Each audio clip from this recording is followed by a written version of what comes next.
Ugh. Wake up, sunshine. Haven't I told you not to call me that? What's the matter? Have a rough night? Bit too much Bollingworth ale is all. That stuff really creeps up on you. Sorry I couldn't join you, but I was long overdue for a quiet night in with Addie. That's fine. There'll be plenty of other opportunities. Hell, maybe Adelaide can even join us. It's been ages since she last drank me under the table. Afraid she mostly sticks to tea these days. Miles, what exactly is it we're looking into? I may have dozed off during the briefing. Honestly, Bill, one of these days Snelling's gonna notice. No, he won't. Why do you think they put him behind a desk? The man couldn't find his own backside with a pair of pliers and a lantern. Very funny. Anyway, it's a burglary at the Hanbrook Flower Shop. A burglary, eh? How dull. At least we'll have enough time to get a drink afterwards. You seem awfully certain of that. I am. In fact, I'd bet the devil my head that we're done within the hour. Well, the devil's gonna be disappointed that his winnings are so meager.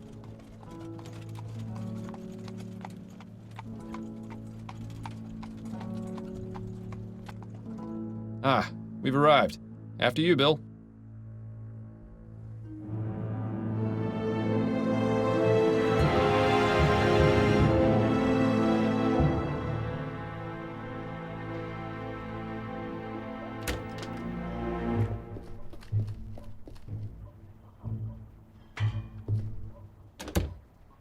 Thank you. Keep the change.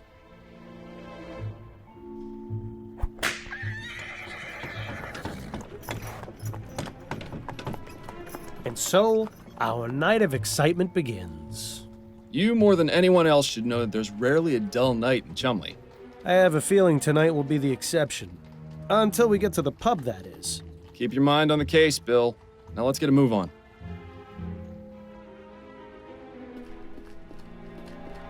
Come on, Bill.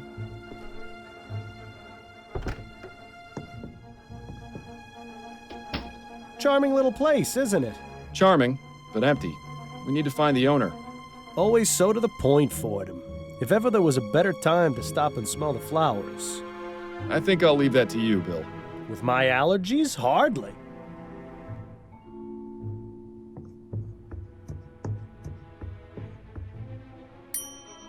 Be right there. Oh, hello, gentlemen. I must say you caught me by surprise. I was preparing to close soon. May I help you find anything? The flowers in the center display are half price this week, and I have a special on chrysanthemums today. Or perhaps a custom bouquet for the special ladies in your lives? I have no need myself, but maybe Adelaide would appreciate a little something. Eh, Miles? Those peonies in the corner look nice. I'm afraid we're not here as customers tonight, ma'am. We'd like to have a word with the proprietor.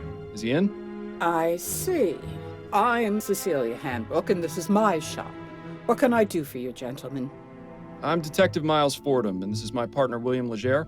We received a report of a burglary at your store. A report? From whom? I never contacted the police before, and I didn't this time, either.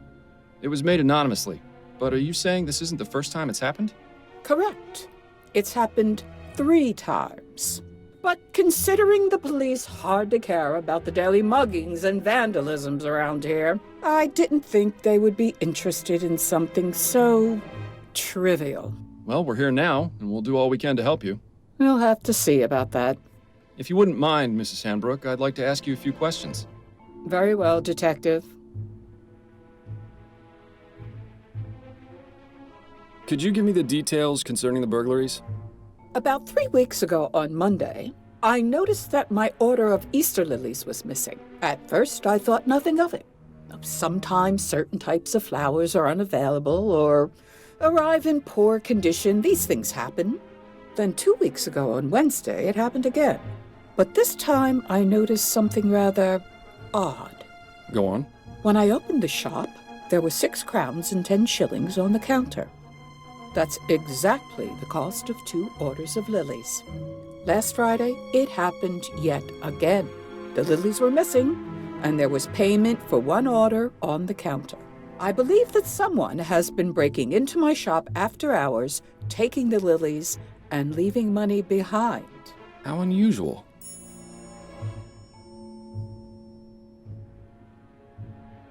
Have you been in business long? Yes, I opened this shop 30 years ago, along with my late husband, David. But the past 10 years, I've been running things on my own. Don't you feel unsafe being here by yourself so late into the night? Detective, when you've lived in this part of town as long as I have, it takes quite a lot to scare you. Have you noticed any suspicious characters lurking around? Detective Fordham, this is Chumley. You can't throw a stone without hitting a suspicious character. And if you've noticed my window, you'd be aware that stones get thrown around quite a bit in this neighborhood. If you're looking for trouble, you're far more likely to find it out there than in here. I meant if you'd seen anyone out of the ordinary near your shop. Only the 2 men from the police who entered it tonight. That is most definitely out of the ordinary. Have you found any evidence of a break-in? No, the front door is always locked. My assistant Trevor and I are the only ones with the key. Are there any other points of access to the building? The upstairs windows, I suppose, but I make sure to keep them locked, and neither of them have been broken. Would you allow us to have a look upstairs? Is that really necessary? I was just about to close up the shop. It won't take but a moment. Fine, I suppose you may, but please, don't dally too long. So this burglar has been paying for the stolen goods? That would appear to be the case, yes.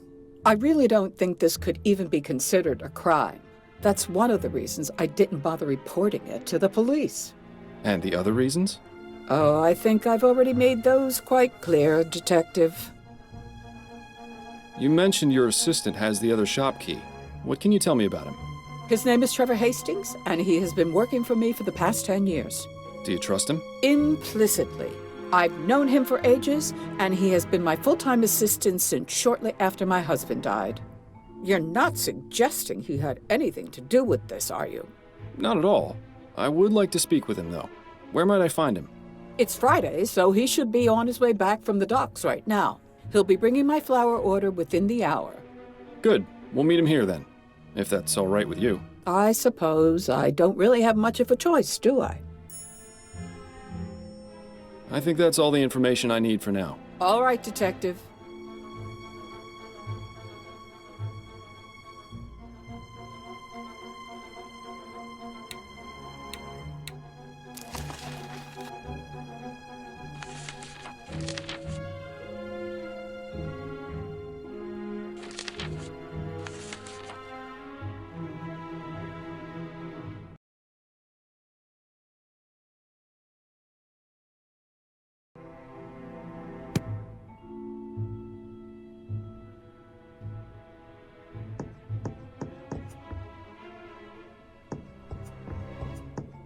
Interesting choice of decor in here.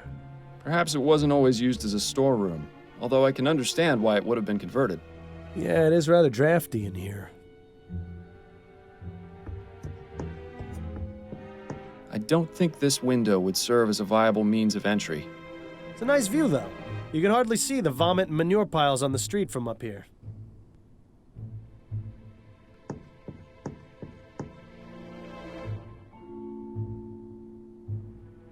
The window latch, securely locked.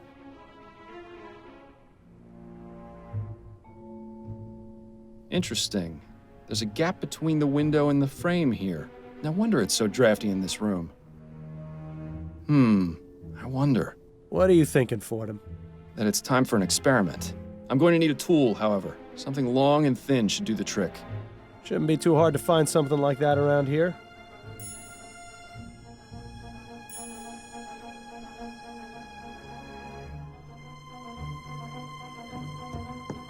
I've seen this type of device before.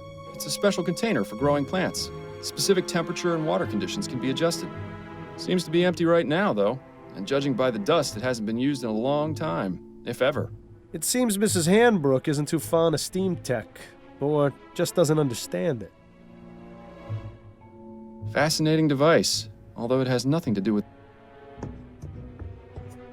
I would imagine that keeping a consistent temperature in here is important for the flowers. When do you suppose this contraption was last serviced? Hard to say. Definitely not recently, if the dust buildup is any indication. Seems to be the broken pot storage area. Why not just throw them away, I wonder? It's likely they're going to be repaired. I noticed some faint cracks in some of the pots downstairs. Unmarked, but if the smell is anything to go by, this is where the flowers are stored when delivered. I'll keep my distance then.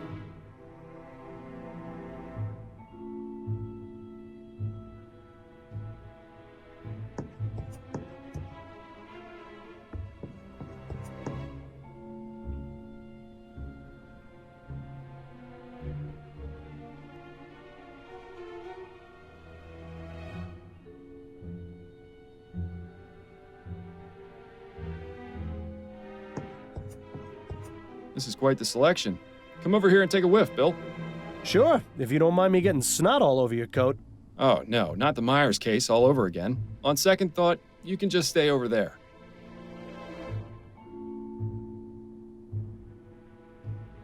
Aha! This hook is exactly what I need. Mrs. Hanbrook, may I borrow this hook for a few minutes? It's crucial to our investigation. Is that so? Yes, I promise I'll put it back as soon as I'm done. Please do, Detective.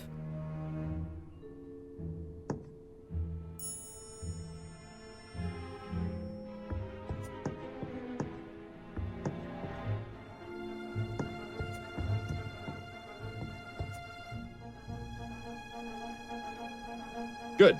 Bill, it's time for our experiment. And what is this experiment going to be exactly? Simple. I'm going to see if this hook can get me inside the shop.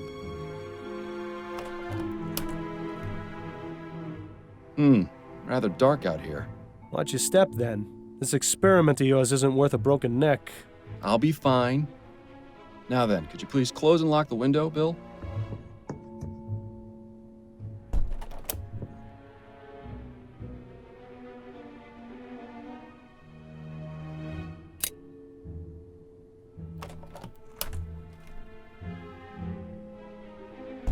Well, I'd say this is fairly incontrovertible proof that the building can easily be broken into without arousing suspicion.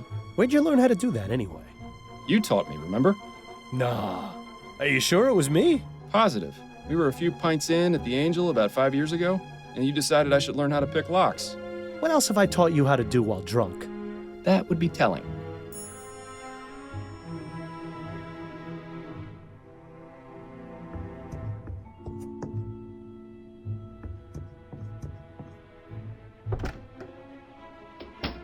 Trevor. Evening, Cecilia. I've got the order ready to bring in. Trevor, these are Detectives Fordham and Leger. They say there's been a report about the burglaries, and they're here investigating. I only did it because I think it's been going on too long. As much as you want to, we can't handle this ourselves. We can discuss the matter later. In the meantime, the detective would like a word with you. I'll be needing to bring in the flowers first, if that's all right. Otherwise, some hooligan's likely to run off with them. My partner will keep an eye on your flowers. Bill, would you mind? Ah, the glamour of police work.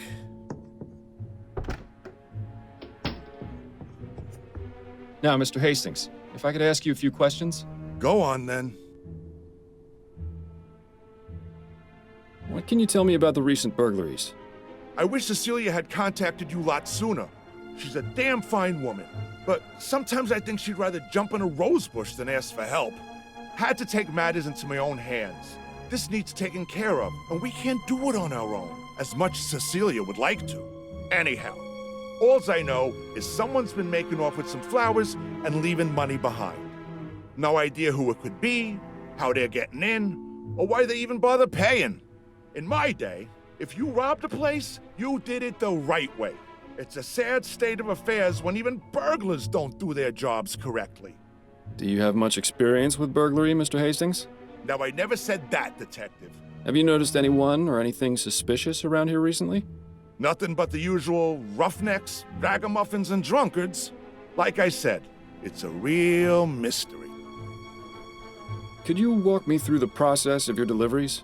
Of course, there's no great science to it. On Monday, Wednesday, and Friday afternoons, Cecilia gives me her list of flowers to pick up from the wholesalers.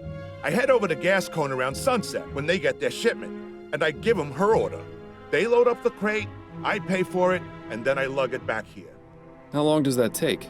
Between moving the crate and getting it across the river on the ferry, a couple of hours. Usually the store's closed by then, so I use my key to get in and leave the crate inside for Cecilia to open in the morning. That's all there is to it. Told you it wasn't very complicated. Do you ever leave the crate unattended during that time? No, sir. Never more than a minute. I may be old, but I got good eyes. I'd see if there were anything amiss. Besides that, I check to make sure the crate is still sealed when I drop it off. I'm not about to let Cecilia down by being careless. How long have you been working for Mrs. Hanbrook? Been about 10 years now, I reckon. I used to help with deliveries now and then when it was her and David, her husband. But after he passed, she offered to make me her assistant. Unfortunate way to get it, but I needed the work. Used to be I had a job at one of the airship yards, but they let me go after I was injured by one of those newfangled steam machines. So the offer came at a good time. Besides that, Cecilia needed looking after, even though she'd never admit it. If I'm being honest, we're both getting a bit long in the tooth. Not sure how much longer we'll be keeping this up, but as long as I'm upright and breathing, I'll be bringing these crates along, even if it is murder on my back. I admire your work ethic. I've got a job to do. Not enough people these days seem to respect that. Thanks for your time, Mr. Hastings. I'll let you get back to work. Appreciate it, Detective. If you don't mind, Detective, I still need to check the crate before I bring it in. Of course. Thank you again for your help.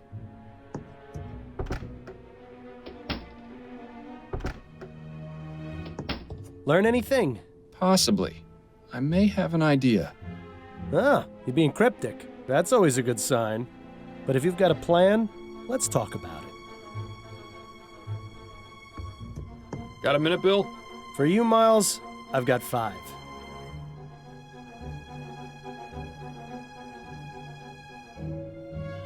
I've heard of honor among thieves, but have you ever known a thief to pay for stolen goods? Perhaps conducting normal business is just too boring for him. Do you think he might be doing it for the thrill? There could be any number of reasons. The best way to find out is to catch the culprit and ask him ourselves.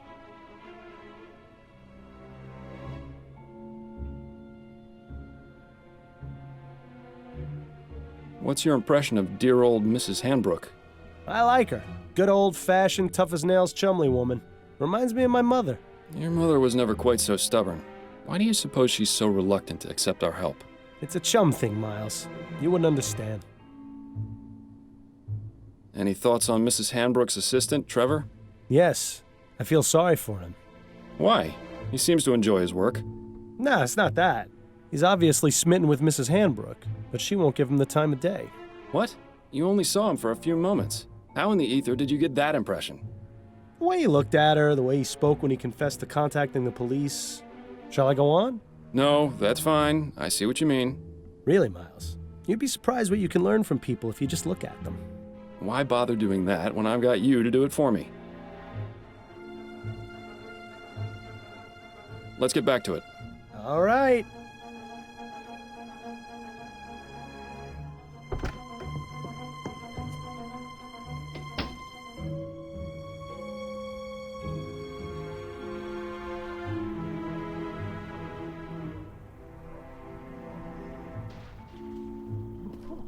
Fine job you're doing. Keep up the good work. Thank you, Detective. Now, please, let me do my job in peace.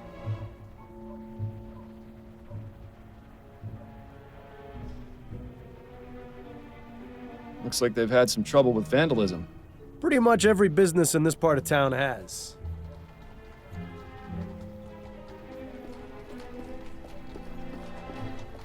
Fordham, what are you doing? I was gonna check inside this trash can for clues. Miles, in the 15 years we've been partners, how many times have you found something inside a trash can that wasn't garbage? Fair point.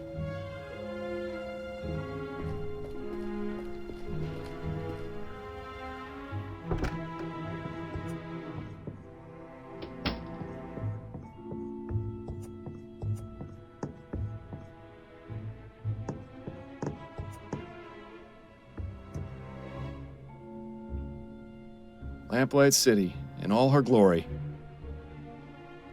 This provides a means of escape from the top floor, or access to this window from the ground.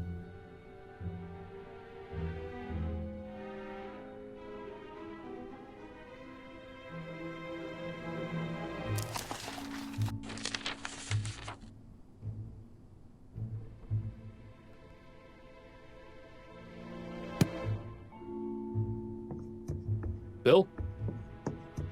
What's going on, Miles? You ever miss living out here, Bill? About as much as you missed stepping in that pile of horseshit last week. I was distracted by that story you were telling me about your sister. How's she doing out west, anyway? Well, she's not in the chum, so fantastic. Living here was about as fun as wearing a vest made of meat to a dogfight. I'm glad we both managed to get out. Oh, and by the way, Miles, you didn't do such a great job of cleaning your shoes. That would explain all the funny looks I've been getting. Right. Based on what we've been told in our experiment, I can only conclude that our burglar is using the upstairs window to get into the shop. So what do you propose we do about it? It's happened repeatedly over the past 3 weeks, on one of the delivery nights. Since it has yet to occur this week, and today is Friday, logic dictates it should be tonight. So we settle in and wait to see if the burglar returns? Catch him in the act? Exactly. It's our best chance of solving this before the trail goes cold. And I was really looking forward to getting that drink at the Angel tonight, too. I know, but it's as you said yourself, there'll be plenty of other opportunities. Besides, forbearance is good for the soul. Spoken like someone who truly has no idea how to have any fun. I'm sure I'll get the hang of it one of these days, especially with your expert tutelage. Okay, let's go have a chat with Mrs. Hambrook. I'm sure she'll be delighted to know we're spending the night. Damn, I forgot to bring my deck of cards again. At least it's quiet up here. I'm surprised we didn't go deaf after the last time we did this. What?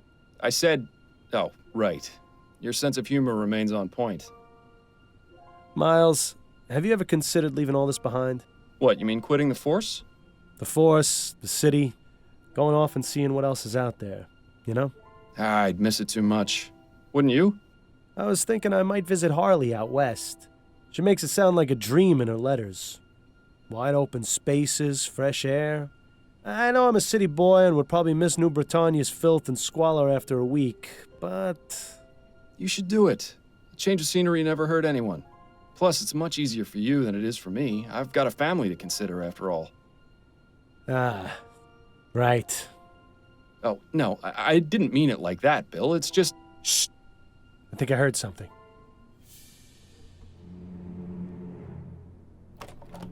Oh, no. Bill? Stop! Police! Damn it! He's got up the fire escape. We can corner him on the roof. Stay close and keep me covered.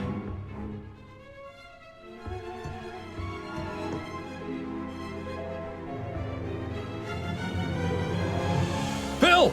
Stay back, officer. I've got a knife. Ready your pistol for him. But you're too close! I trust you, Miles. Your pistol, now!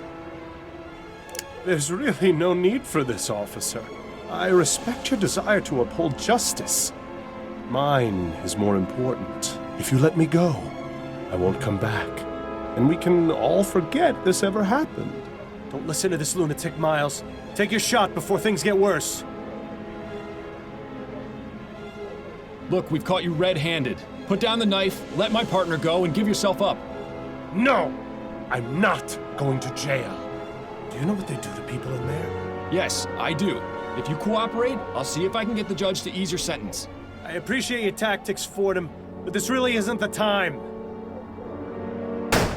No! Bill! Oh, God!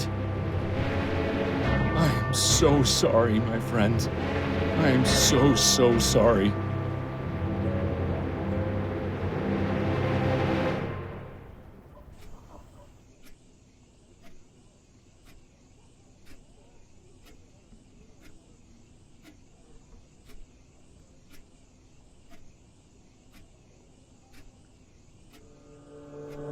Wake up, sunshine.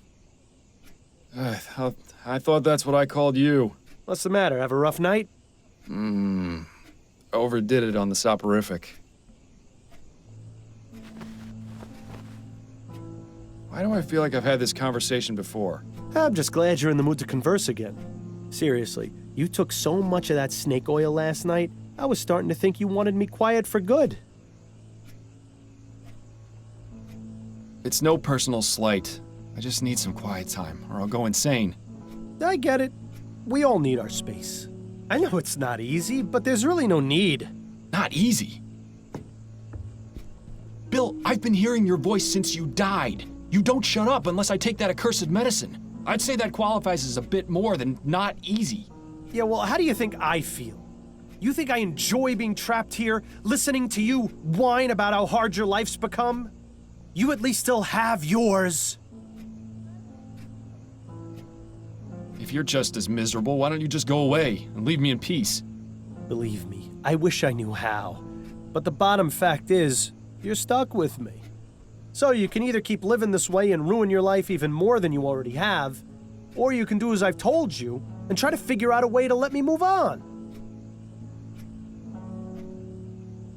I've dealt with you for the past 3 months.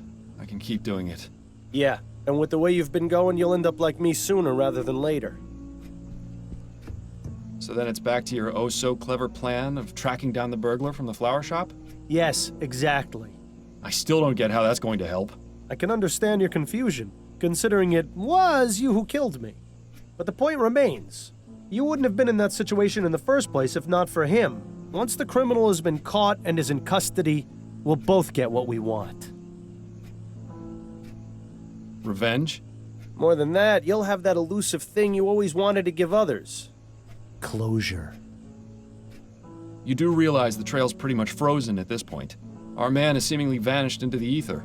That's no excuse not to keep trying. I know the cases Upton's been giving you these past few months haven't been the most thrilling, but they've at least kept you active.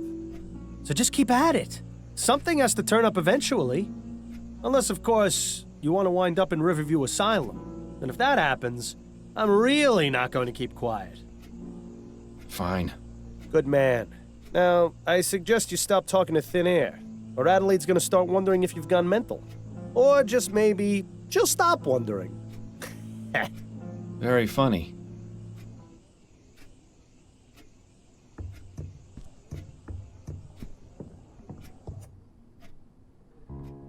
Well, look who's awake. Ready to rejoin the living? Very much so. You were talking in your sleep again. Did I say anything interesting? Do you ever? You have to admit, she's got you there. How are you feeling? A touch groggy. I think I took a bit too much of the soporific last night. That's what I thought. When you went for your after-lunch nap, you'd barely gotten breakfast down. I saved you some bread and cheese if you're hungry. Thank you, but I haven't got much of an appetite. You really should regulate your doses more carefully, love. I'm sure dull senses and an empty stomach aren't much help to your work. By the way, a message arrived via courier for you this morning. I put it on the table along with today's newspaper. Thank you, dear.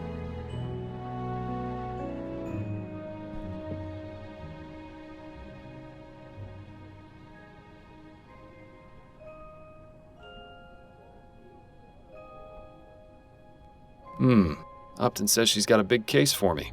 Does she go into any more detail than that? No, but then you know Upton. Always on a need-to-know basis. Especially since she's been giving me these cases under the table. To be fair, they haven't exactly been anything of note. True, but she's still sticking her neck out for me. I can understand why she's so secretive about it. I think she just misses having you around the station. Poor Connie. With you quitting and me dying, she must be bored stiff at work. Anyway, I'm supposed to meet her at the ruined coffee house. That can't be right. It's not like Constance to make mistakes. She must have gotten in somehow. Guess I'll head over there and see what she's got then.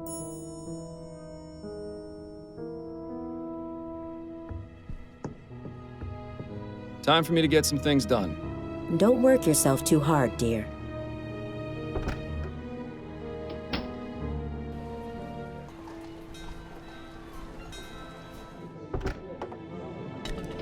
Ah, the Rouen Coffee House. Worst Java in Lamplight City, but there's no better place to overhear all the rumors and gossip in town. Just make sure you don't get too close to the other patrons. discretion was never your forte.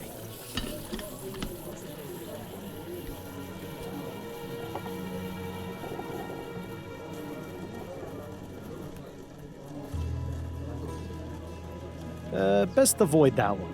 He looks like he might tip over at any moment. Reminds me of when I was alive. Ah, good times.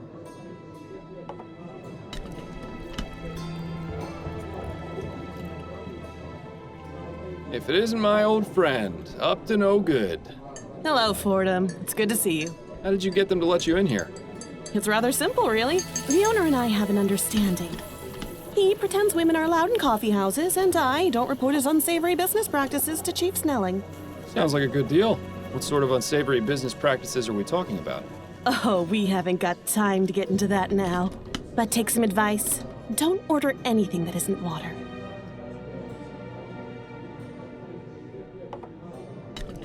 I got your message. What's going on? It's time for you to join the big boys again, Fordham. Your days of finding lost cats are over. So stop teasing me and tell me what it is already. Do you know Madame Laura Duprey? Laura Duprey. She's one of those Gascon Grand Dames, isn't she? That's right. I'm surprised you've heard of her. I didn't think you cared about those types of people. I don't, but Adelaide has several of them as clients. She gets paid to pretend to care about their lives, and I get to hear the sort of details. Madame Duprey died the day before yesterday. Her funeral was held this morning. My condolences. But halfway through the service, the mourners heard a loud knocking coming from inside her coffin. She wasn't dead? Apparently not. Nearly interred alive, although her doctor swears she had no pulse. Duprey's son Andrew was quick to suspect foul play. He accused a man named Albert Martin, and the police arrested him. So where do I come in? Sounds like the case has already been solved. I strongly suspect that Martin is innocent, especially considering the talk of him having used black magic on Duprey. The police feel they have enough evidence to convict, so they're not bothering to investigate any further. You're going to look into it and see if I'm right, then find the person who was really behind this. Why not just ask Madame Duprey herself? She hasn't spoken since the ordeal. Apparently, she's been catatonic since they pulled her out of the coffin. How unfortunate. If you'd like to question Mr. Martin, he's being held at the Bow Street Jail. Or you could take a look around his house. It's at 451 Compton Street in Worcester. And the Duprey home? That's at Emmeline and Comtesse, right across from the old Angeline convent. It's also possible you might run into the police during your investigation, since they're technically still on the case. Thanks for the warning. Was there anything you wanted to talk about before you get started?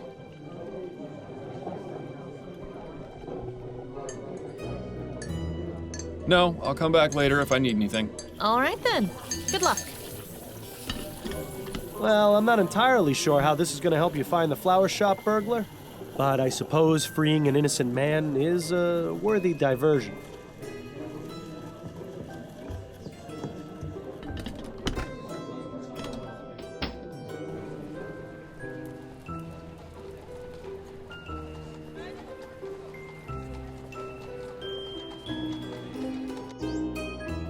You are aware this is private property, sir? Yes, I'm Miles Fordham, private investigator. I'm looking into the incident involving Madame Duprey. I assume this is she?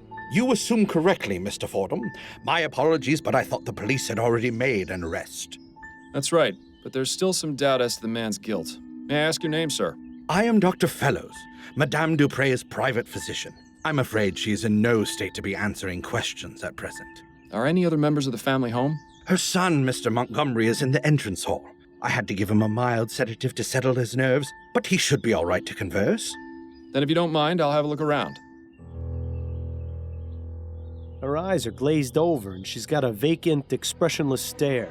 She seems completely oblivious to her surroundings. If we didn't know she'd been buried alive, I'd say she was just exhibiting the typical symptoms of your average rich person. This fountain probably looked nicer when it was working, but right now it's just a breeding ground for mosquitoes.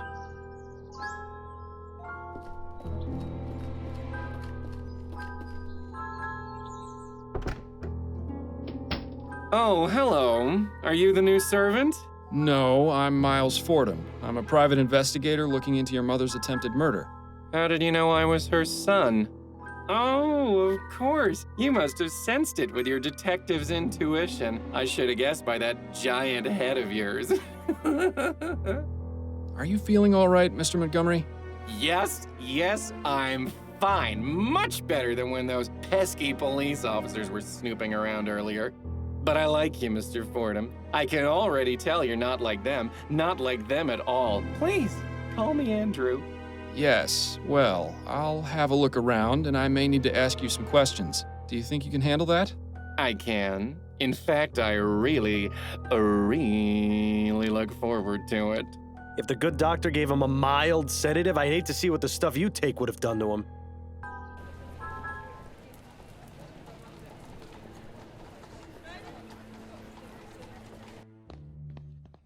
Fordham? Is that you? You look like something a cat spat up. Hello, Giles. It's lovely to see you too. What brings you round the jail? I thought you'd quit being a detective. I'm looking to speak with Mr. Albert Martin. Oh, I see. Well, that's him in the first cell there. I'd say what needs saying as quick as you can, though. He's headed for the gallows in the morning. What? Already? But what about a trial?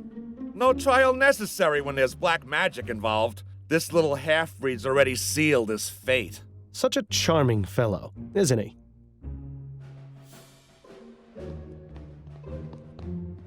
Mr. Martin? Who are you? My lawyer? No, I'm actually here to help you. The name's Miles Fordham. I'm a private investigator. How are you going to help me? I'm looking into the attack on Madame Duprey. I believe you're innocent. Oh, thank heaven. That's music to my ears. Would you mind answering a few questions for me? Friend, if it means saving me from the noose, I'll tell you nothing less than God's truth. Interesting choice of phrase for someone accused of using black magic. What can you tell me about Madame Duprey? What's to tell? She's a twisted, evil woman who got what was coming to her. Whoever attacked her deserves some sort of reward for the service they're doing the community. So it wasn't you then? No, I'm innocent, Mr. Fordham. You have to believe me. I'm afraid you're not making that very easy right now, Mr. Martin. Do you know anything about the circumstances of Madame Duprey's supposed death? No, I had nothing to do with it. Then why did her son accuse you?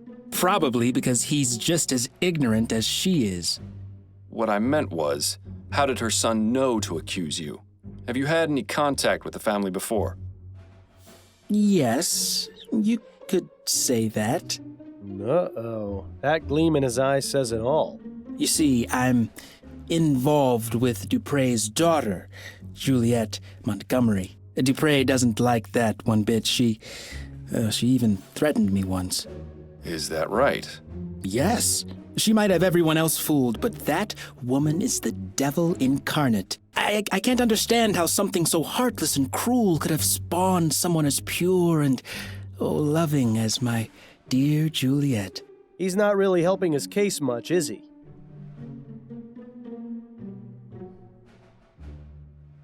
Tell me about Juliet. She's wonderful. Such a beautiful, kind soul. She hasn't come to see me yet, but I'm sure that's because of all the confusion in the last few days. Juliet wouldn't believe for a second that I would be capable of harming her mother. I'm sure of it.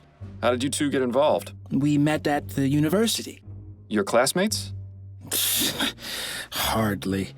They wouldn't allow someone like me to enroll there. Juliet studies botany. I work as an assistant in the greenhouse. We started talking, and she actually treated me like a person. To everyone else, I was just the boy who fetched the test tubes. But Juliet actually wanted to hear what I had to say, had the same taste in books and art, didn't just treat me like some piece of gardening equipment. She even shared some of her notes with me after I told her I was interested in botany as well. From there, things just got better. I don't expect you to understand or approve, but that's how it happened. Oh, you'd be surprised. It doesn't sound too different to how my wife and I got together. Except I was a detective and she was a singer at a bar. And she's... Yes, Mr. Martin. Anyway, back to the matter at hand. How often is Juliet in the greenhouse? Every weekday, but I doubt she's there now. She's probably trying to find out where I am and working to have me released. Somehow, I wouldn't bet on that. How did you end up in here? I was just minding my own business at home when the police showed up with no warning. They made some outrageous claims about me putting some sort of curse on Madame Duprey. The next thing I knew, I was here. Oh, Mama must be beside herself with worry. I just hope she's all right. What does your mother do, Mr. Martin? She helps people. I was hoping you'd be just a bit more specific. She provides spiritual help to those who seek guidance. She's a spiritualist. Not quite. She's more like... how can I explain it?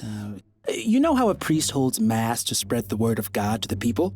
My mother holds services and calls on the spirits to walk among us, providing healing and guidance. So she's a religious leader?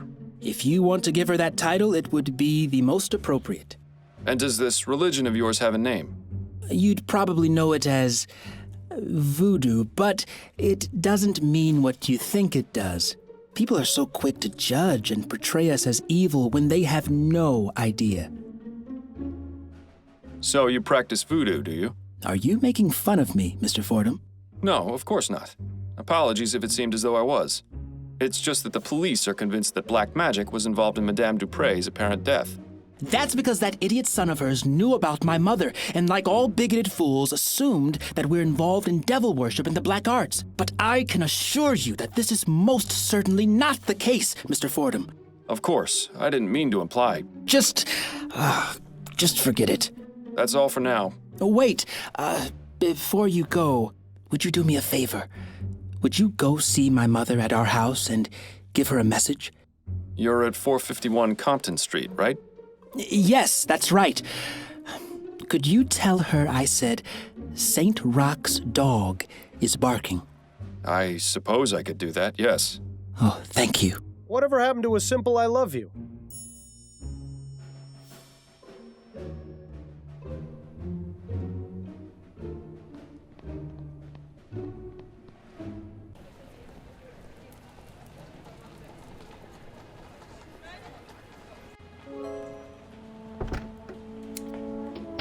Oh, it's as though we've journeyed to the tropics. I don't know how you can stand to keep that coat on in here.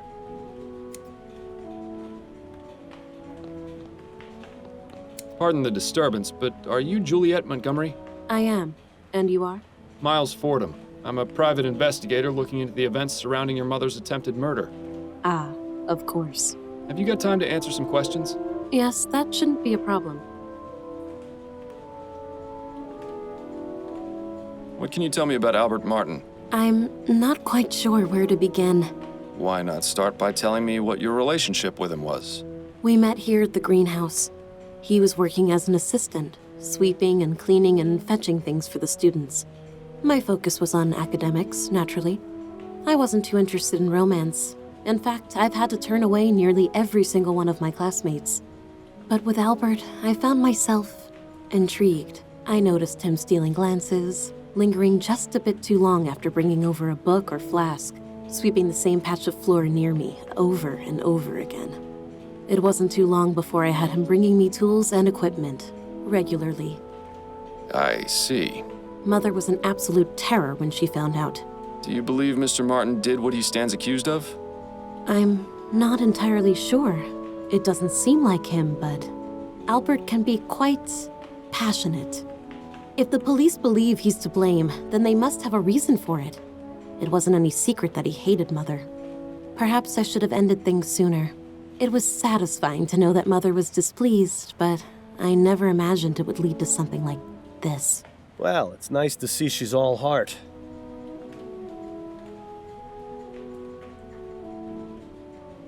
No more questions for now. Then if you don't mind, I have work to do.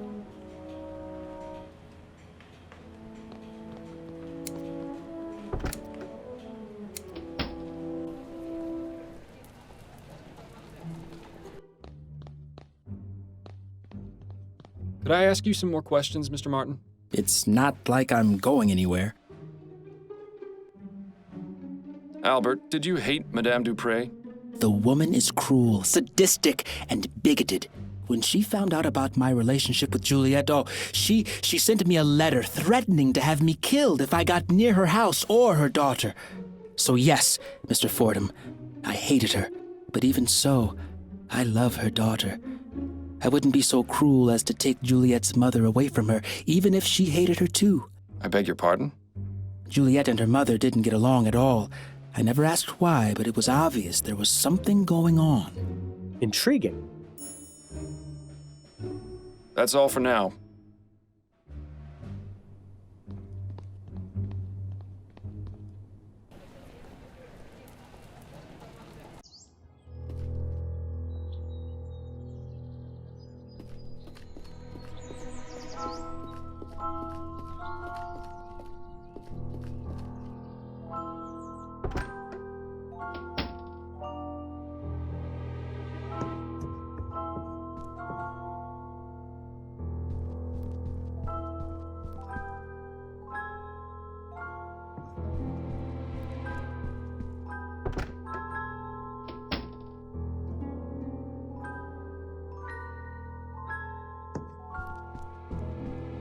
Let's have a look through these papers.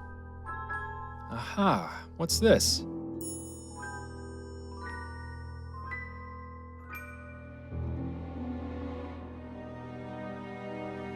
So, Juliet is renting a room in the Chum. That's certainly interesting. I can't wait to see what sort of dirty secrets she's got hidden away in there.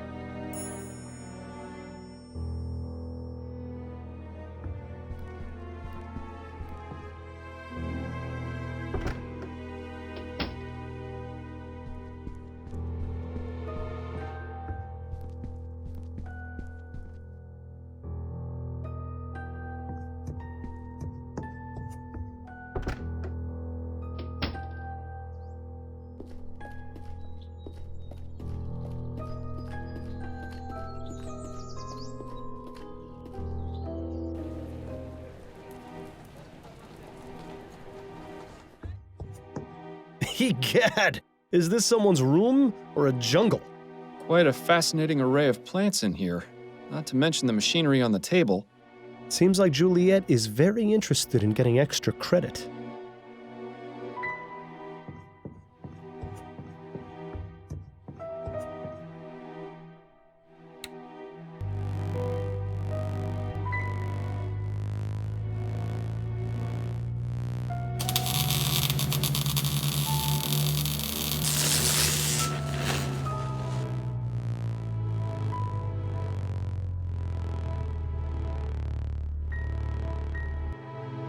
Oh, would you look at that? Well now, this is interesting.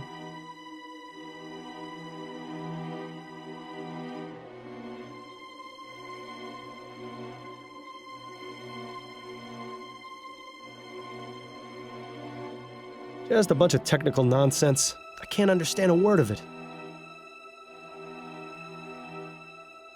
They appear to be scientific scribblings. I can't make heads nor tails of them. That makes two of us.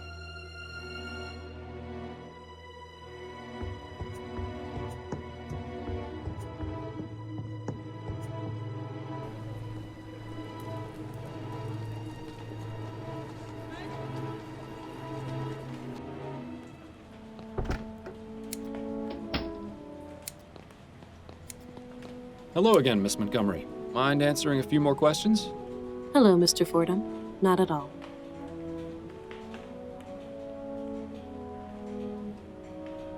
Do you know anything about ethericity, Miss Montgomery?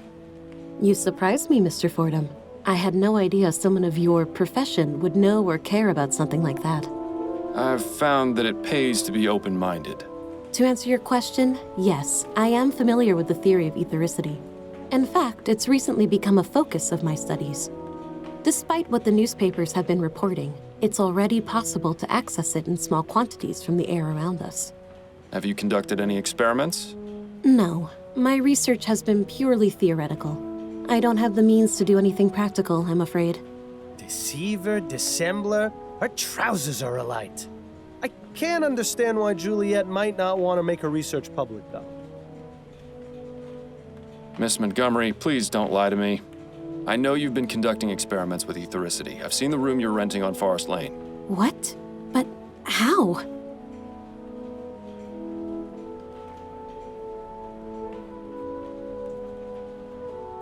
I wouldn't be very good at my job if I didn't find things out, Miss Montgomery. Now please, drop the act and tell me about your experiments. Fine. I've been researching etheric effects on living organisms. I'm planning on presenting my discoveries to the board once I make more progress. So far, I've managed to discover that plant growth is accelerated significantly. It's given me quite the advantage in class. But isn't that cheating? You have no idea how difficult it's been for me to be taken seriously, Mr. Fordham. No matter how hard I tried, my work wasn't valued on its own merits by my peers or professors. I fought hard to get where I am. I wasn't about to lose all that just because some pig-headed idiots didn't think my best was good enough. That sounds awfully familiar. What about your notes on the effects of ethericity on animals? Oh, those aren't complete. I haven't tested the effects on anything larger than flies. Those experiments were mainly to satisfy my curiosity, but they have little to do with my actual research. Curiosity? Seems like a lot of effort to go to just to answer a question. But then, I never really understood these scientific types. No more questions for now. Then if you don't mind, I have work to do.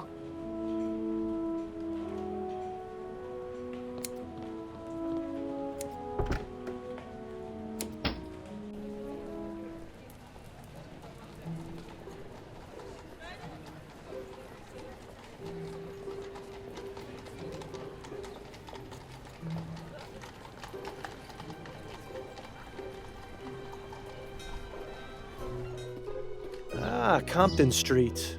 We're not too far from Restaurant Row. When's the last time you ate, anyway? Please, let's not add eating to the list of things to nag me about.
Pardon me, miss.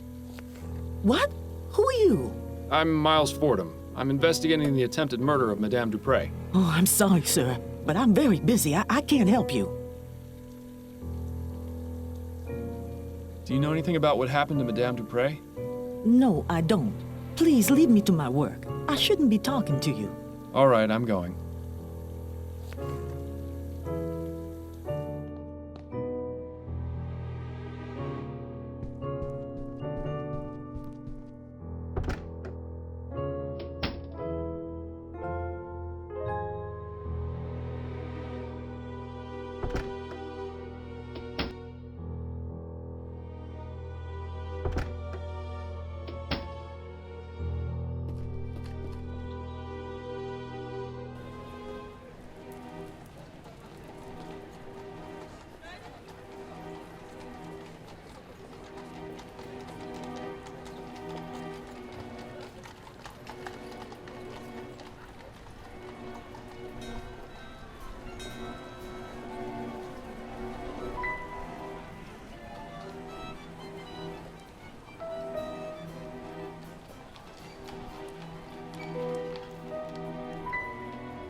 Quite the assortment of plants they keep in here. I wonder if they serve any purpose or are just meant to look pretty.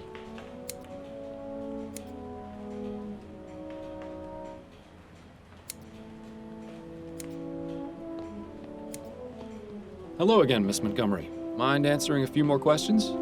Hello, Mr. Fordham. Not at all.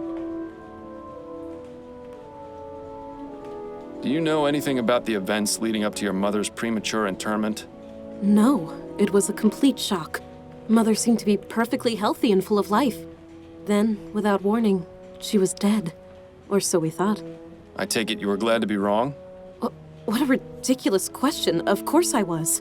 What sort of heartless beast would celebrate their mother's death? Oh, I could name a few. Juliet definitely didn't shed any tears over Madame Duprey, though. That much is obvious.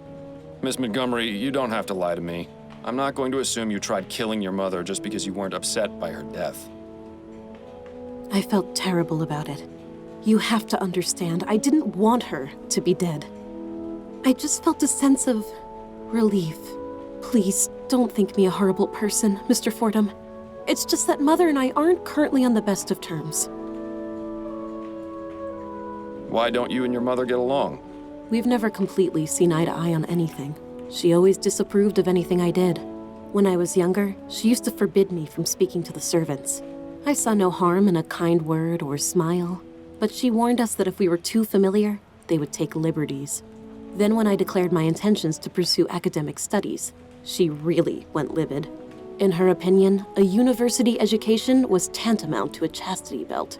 What sort of man would want a wife with a head full of useless facts, she'd say.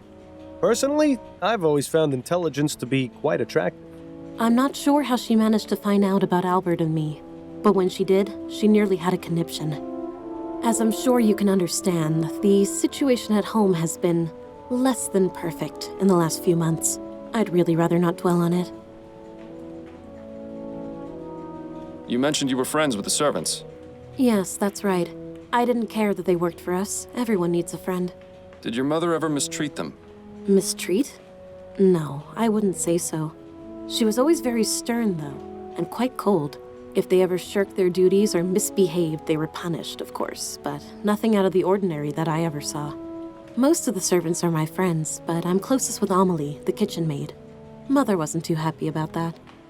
Amelie's been around as long as I can remember. She's like the aunt I never had. What can you tell me about your brother? Andrew, Mama's precious little boy. If you've met him, you pretty much know all you need to. He's had the whole world handed to him on a silver platter. But he's in for a rude awakening someday. Mother can only provide for him for so long. So, you study botany. Fascinating subject. Are you an admirer of plants, Mr. Fordham? My wife has the green thumb in the household, but I do have a certain appreciation for them. Plants are amazing things, just like people in many ways. How do you mean? They need attention and care. Ignore a plant, and it will wither. Give it too much attention, and it will become sick. Plants have many things to teach us, and I greatly enjoy learning from them. No more questions for now. Then if you don't mind, I have work to do.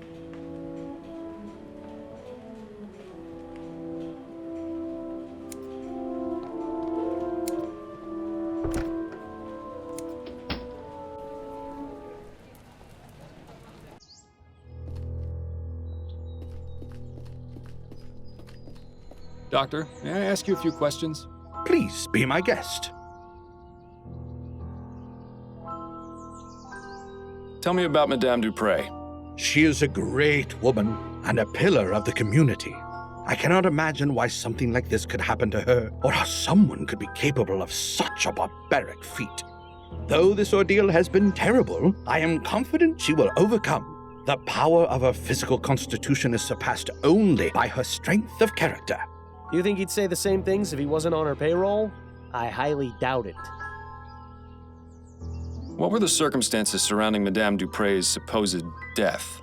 Her son, Andrew, sent for me a few days ago after finding her unconscious and unresponsive. As I was unable to detect a pulse or breath, I had no other recourse but to declare her deceased. I judged that Madame Duprey had likely suffered a sudden cardiac arrest. It was most shocking to be proven wrong at a funeral. I can imagine. Where was the funeral held, by the way? St. Denis Cemetery. Madame Duprey wished to be interred in the tomb of her father's family, name of Chesterton. Perhaps I'll go have a look. Those are all the questions I've got for now. I hope I answered them adequately.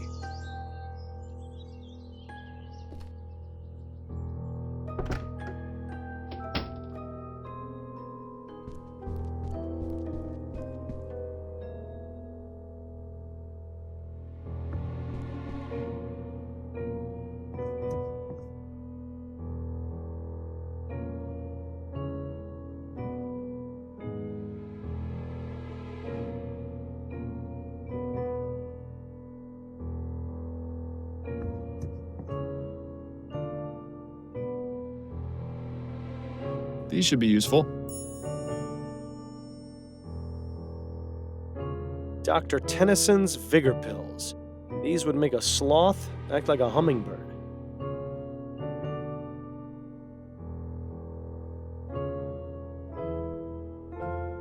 It looks as though this folded piece of paper is being used as a bookmark.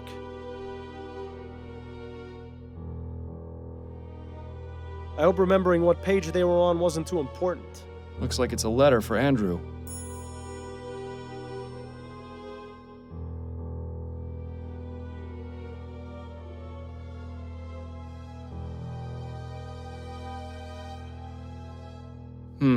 The bottle is empty.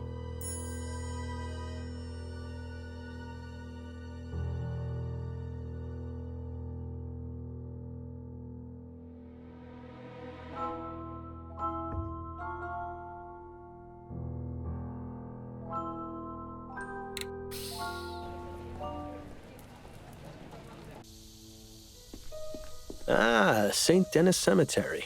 Best view in the city. It's just a shame none of the residents can enjoy it. I think I'm buried around here somewhere. Wonder how the old gravestone is doing these days. I don't know him. Must be a recent addition to the force. Well, at least he won't recognize you. Good day to you, officer. Good day, sir. How may I be of assistance? Sure is a nice day to be walking around the cemetery, wouldn't you agree? I guess, if you're into that sort of thing. Personally, the noise those bugs are making is starting to drive me crazy. Would you mind letting me in the tomb, please? Afraid I can't do that, sir. This tomb is currently part of a police investigation and ain't available for visits until further notice. I'll just keep moving along. Have a nice day, sir.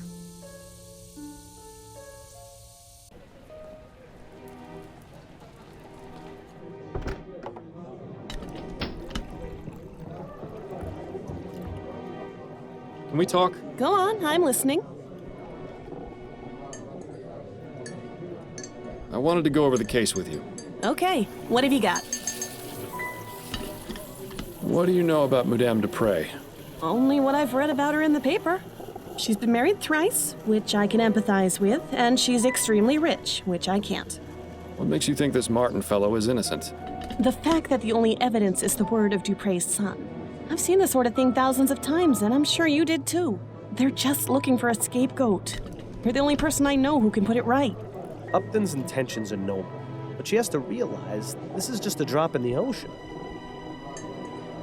I seem to have hit a roadblock. There's an officer posted at Duprey's family tomb, and he won't let me in. Makes sense. Who's the officer? I've never seen him before. He's young, has a small scar over his left eye, and a distinct Dixie accent. Ah, yes, that would be Officer Grant. He's only been with the department for about 2 months. I don't know a lot about him, but he's already got the reputation for being the type of policeman who'd go out of his way to help old ladies cross the street. Typical Southern gentleman, it seems.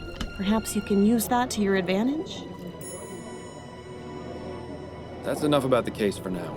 Okay.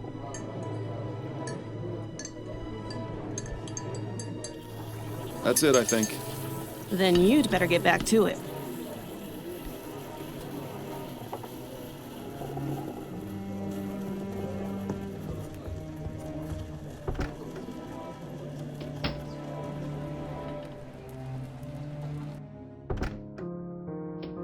Ah, home at last.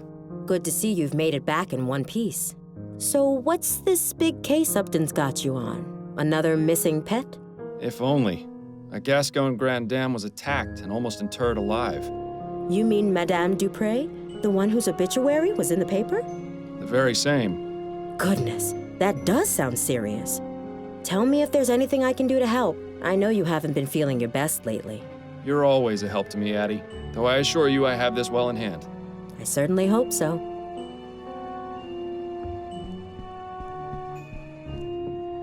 Addie? Yes, dear? I was wondering if you could do me a favor. What is it? There's an officer posted in front of Madame Duprey's family tomb, and I need to get a look inside. Could you use your wiles and charm to distract him? My wiles and charm, Well, you are irresistible, darling. I'm sure he wouldn't turn away a lady in need. Say you've gotten lost in the cemetery and ask him to show you the way out. Should we really be tricking a police officer like that? There's no harm in it, and I won't be but a moment inside. It's in a good cause. All right, let's go then.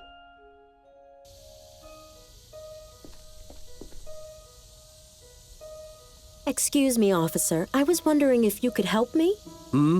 What do you want? I seem to have gotten all turned around. Do you have any idea how to get to the front gate? My suggestion would be to turn around and head back the way you came. Yes, I've tried that, but I seem to just be going in circles. Perhaps you could point me in the right direction? Stop right there. That's quite enough from you. I beg your pardon? Don't think I can't tell what your game is. You're trying to lure me away from here and into some alley where your gang of Sambos is gonna rob me blind. Exactly how many of them have you got lying in wait for poor, unsuspecting fools you bring them? Just one. And he doesn't appreciate you talking to his wife that way. You know, Miles, sometimes I forget how absolutely delightful it is to watch you lose your head. Miles, was that really necessary? I'm sorry, Addie. You know how I get with people whose minds are full of that rubbish. Let's just get him out of sight before this lands both of us in jail. That bush over there should work. I have to say, I wasn't expecting assaulting a policeman to be on today's activity list. It'll be fine. When you're on the force as long as I was, you can pretty much get away with murder. Although I think you may have already used up that privilege. Well, it's been fun, but I need to take my wiles and charm over to my appointment with Mrs. Lefebvre. I'll see you at home later, dear. Try to stay out of trouble.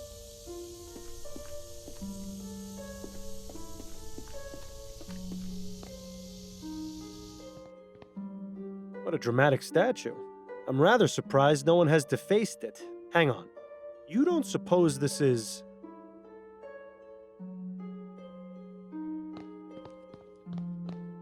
Surprise, surprise! A hidden compartment with a stash of pills inside. Seems Mr. Montgomery has a little business on the side.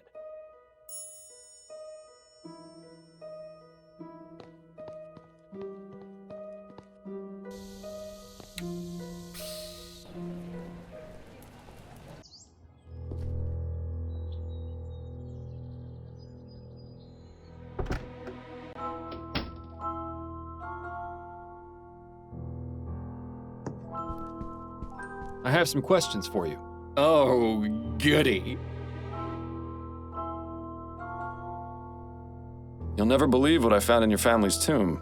Oh? Was it a ghost? No, it was these vigor pills. You wouldn't happen to know how they got there, would you? I see you really are good at your job, aren't you, Mr. Fordham? Look, Andrew, I'm in no mood for games.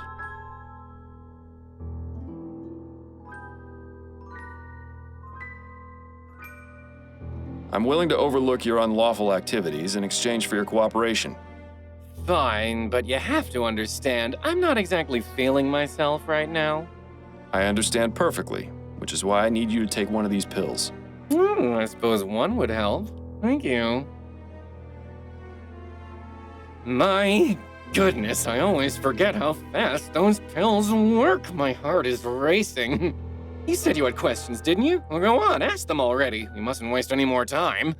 Well, that seems to have done the trick. How do you typically spend your days, Mr. Montgomery? What are your interests?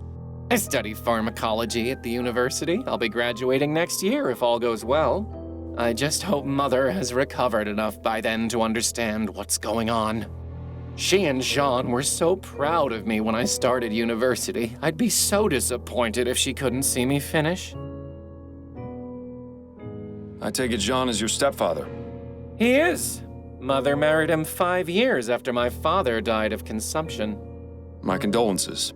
Do you have a good relationship with him? Not terribly. Truth is, I hardly ever see him. In fact, before the funeral, I hadn't seen him at all this month. Where is he now? I don't know for certain, but it seems likely he's at his hunting cabin. His hunting cabin? Yes, he often goes there. It's his way of leaving polite society behind and spending time with his thoughts. Considering what Mother just went through, well, I would guess that's where he's gone. Although to be honest, I don't know why he's not here with Mother in her time of need. Why do people run away from their problems instead of facing them?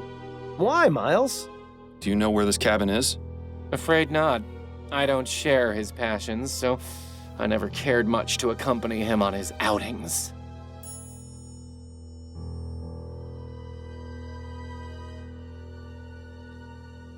Thanks for your time. My pleasure.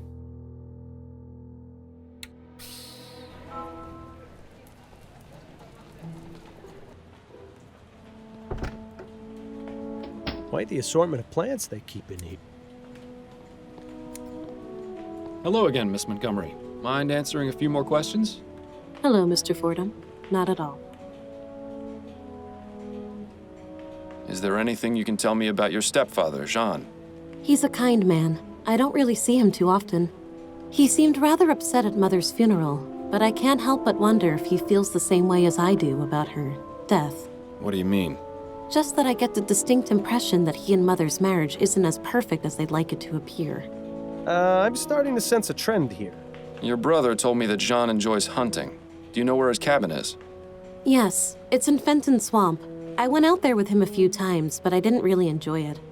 Frankly, the place is rather grotesque. All those stuffed trophies staring at you with their cold, dead eyes. Plants are much nicer to have around. Anyway, if you take the main road through the swamp about 1.5 miles, you'll come upon a small dirt path that goes northeast. Take that until you see a small cabin on the left. That's it. Thank you for the information, Miss Montgomery. No more questions for now.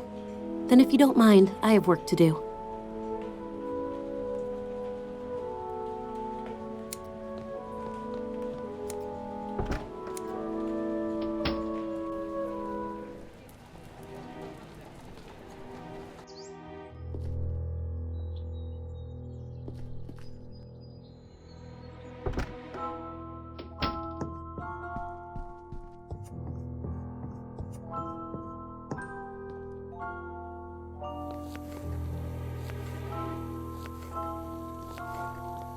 Pardon me, miss. I told you I'm very busy, and I'll get in trouble if I'm caught speaking to you.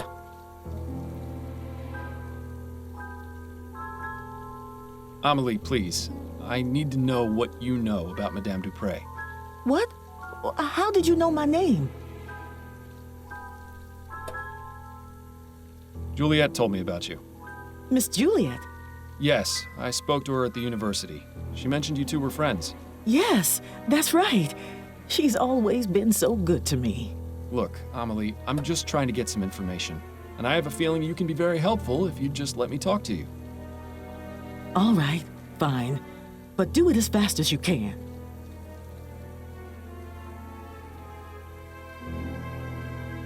Anything you can tell me about Jean? I hardly ever see him, only at dinner. He's scared of Madame, and so he finds any reason to get out of the house and stay away as long as he can. Scared of her? Oh, it's true. You should see him when they're in private, like a shamed puppy that dirtied the carpet. Interesting. Do you have any idea why Jean is so afraid of Madame Duprey? If he's seen the same things we have, then yes. What kind of things? No, I spoke out of turn. Forget I said anything. Amelie, listen to me. A potentially innocent man's life is on the line. If I don't find out who attacked Madame Duprey, he's as good as dead.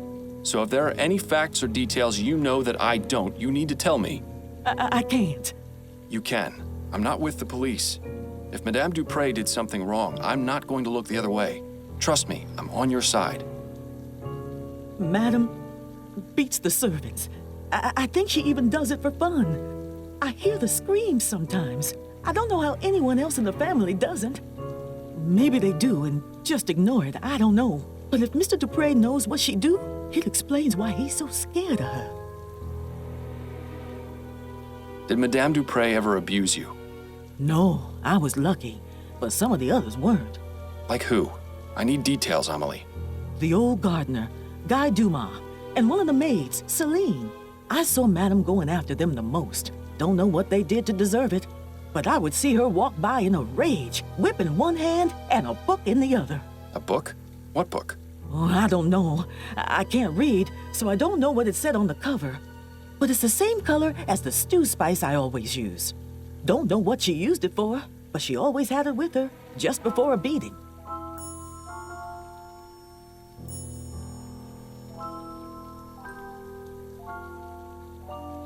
Thank you, Amelie. I appreciate your time. You're welcome. Now please, let me get back to work.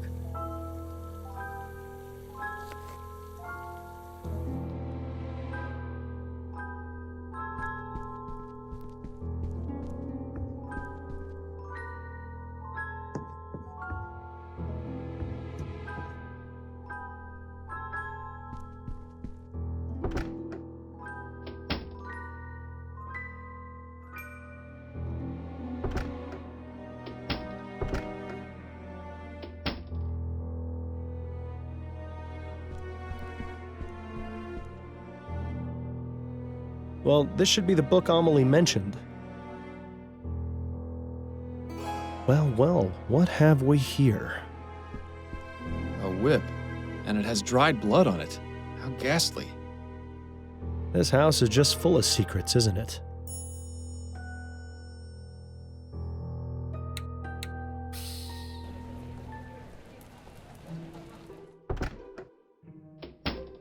Hello? Is anyone here? Strange of Duprey to leave the door unlocked. Maybe it means he'll be returning soon. Let's see if Jean has anything interesting in here. Not very much, except a letter.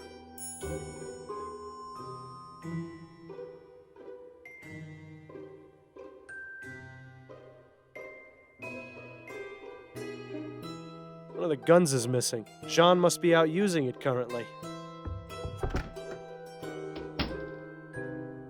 Who the hell are you?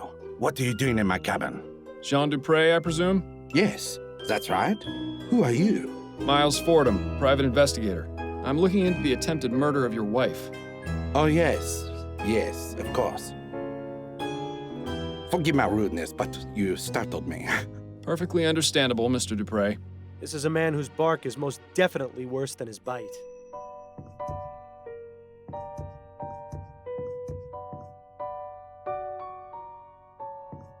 Can we talk, Mr. Duprey? I suppose so. Yes.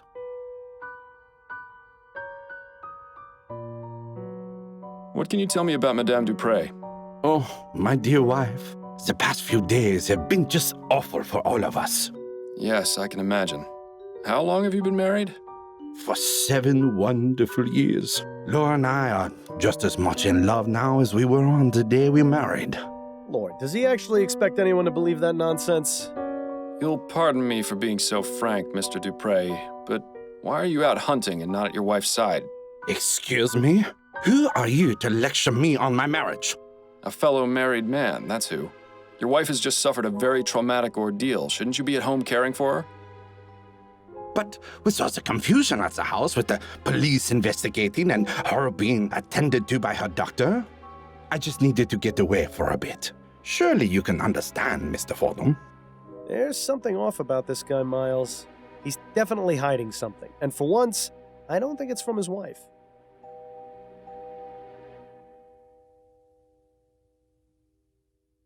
What can you tell me about your stepchildren? Andrew and Juliet? I see a bright future ahead for both of them. What's your relationship with them like? It's fine. Why do you ask? I got the distinct impression from both of them that they hardly ever see you. Well, Yes, I suppose that is true. We don't spend much time together. But they're both so busy with school, I don't want to get in their way. Not to mention my job keeps me away from home for considerable periods of time. Excuses, excuses. I get the feeling Mr. Duprey avoids his family on purpose. But why? Do you fear your wife, Mr. Duprey? Do I... what? The question's quite simple. Are you afraid of Madame Duprey? Why in the ether would you think that? I'd be afraid of someone who kept a bloody whip in my bedroom. Care to explain that? You don't know her like I do. No one does. Well, no one aside from the servants, I suppose. She's cruel, Mr. Fordham. Crueler than anyone or anything I've ever seen. Tell me what you know about Guy Dumas and Celine. I'm sure I have no idea what you're talking about. They were former servants of yours. Do you not remember them? Oh, I remember them. I just have nothing to say about them. I've met some bad liars in my day, but this guy really takes the cake. We'll get him, somehow. I'll be going now. Au revoir, Mr. Fordham.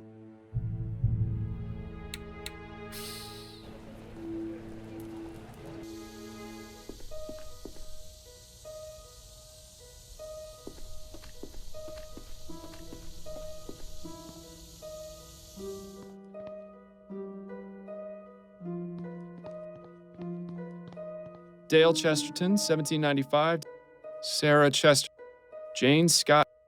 Desmond Celine, 1823 to 1844. Taken too soon. Rest ye with the angels. Wait a minute. This is Celine, the maid. Somehow a piece of paper got wedged into the side of the vault. Carefully now. Got it! Nice work, Fordham. Now to see what this is. Interesting. Leaving notes for the dead. How very touching. I wonder if anyone has left me one at my grave. Quiet, Bill. I need to think. We know this note is likely from Guy. Now we just need to figure out where to find him.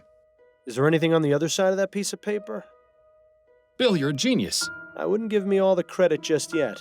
Let's see. A receipt for an extended stay at the Stun Arms. Does that sound familiar at all? Vaguely.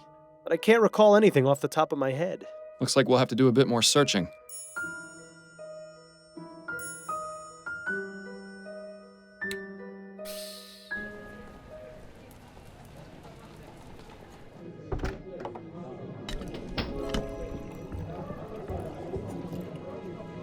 Can we talk? Go on, I'm listening.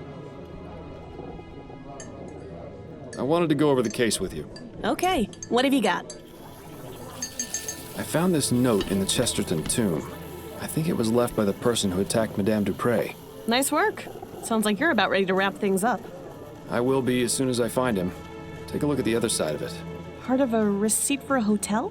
Yes, but the name is only partially visible at the bottom. Stun Arms. The only hotel that comes to mind is the Boston Arms in Chumley. Of course! I knew the name sounded familiar. The stories I could tell you about that place. Not right now, of course. You're helpful as always, Upton. Thank you. Good luck, Fordham. I hope you find your suspect. That's enough about the case for now. Okay. That's it, I think. Then you'd better get back to it.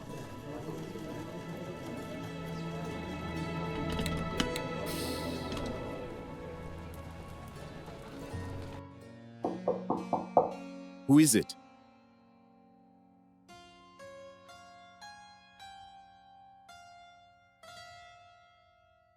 I'm Miles Fordham, a private investigator. It's extremely important I speak with you, Mr. Dumas. Private investigator. What do you want? Just to talk. May I come in? Yes, I suppose so. I found your note in St. Denis Cemetery. Care to explain what it means? How did you... I'm a private investigator, Mr. Dumas. That's what I do. Now we can either do this the easy way or the hard way. It's up to you. I left that note for Celine. I didn't think anyone would ever find it. So it was you who attacked Madame Duprey? Yes. Yes, it was me. I confess. I can't remember the last time a suspect actually confessed. If only they were all like this. But please, Mr. Fordham, you have to understand. The woman is evil. If only you knew what she did. Please, don't arrest me, Mr. Fordham. You have to know the truth about Madame Duprey. Relax, Mr. Dumas. I'm not going to arrest you just yet. I'm perfectly willing to hear your side of the story. Now let's take this nice and slow.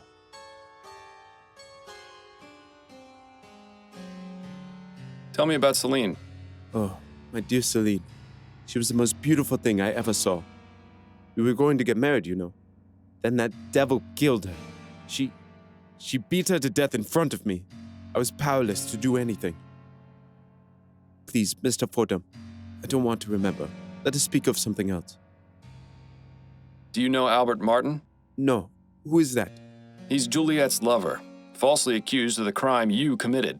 I had no idea. Are you going to let an innocent man die because of what you did? No, of course not. I suppose things got out of hand. It was not my intention for someone else to take the blame for my actions. What can you tell me about Madame Duprey? She seemed like a nice woman at first, but after working for her, I came to know how awful she truly was. When no one was around, she would beat me and some of the other servants for fun, say the most cruel things, call us horrible names. Why didn't you just leave? She threatened us, told us she would make it impossible for us to get work anywhere else. It's already difficult enough getting a job that doesn't force you to operate those awful machines. To be blacklisted by Madame Duprey would have been the final nail in the coffin. So why did you attack Madame Duprey in the way you did? I knew that if I went to her home and killed her, I would be caught and thrown in jail. I needed to find a way to do it quietly and not make anyone suspicious.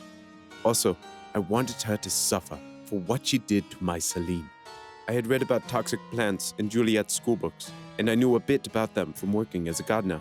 So I decided to poison Duprey and make her appear dead so she could be buried alive and suffer the same way she made us when she would lock us away in her secret room.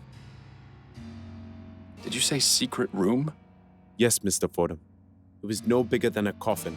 She would place us inside if she was especially mad at us, with no food or water, sometimes for days at a time. We couldn't scream because she would stuff our mouths. She would also plug our ears and cover our faces. How often did she put you in there? Only a few times, but that was more than enough.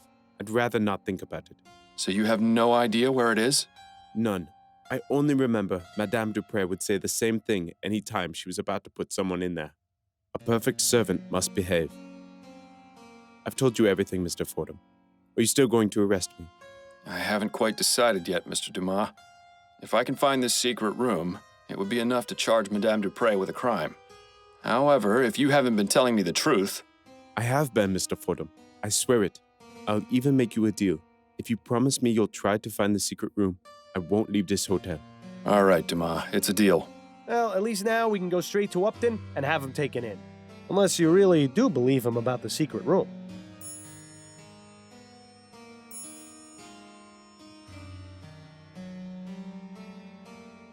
That's all for right now, but I'll be back.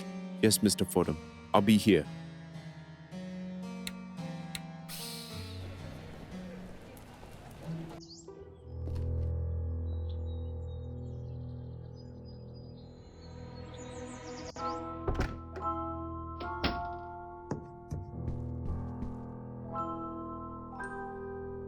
A perfect servant must behave.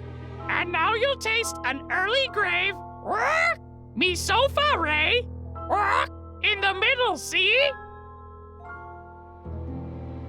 Who's a pretty bird? Ray's a pretty bird. So long, birdie. Bye-bye.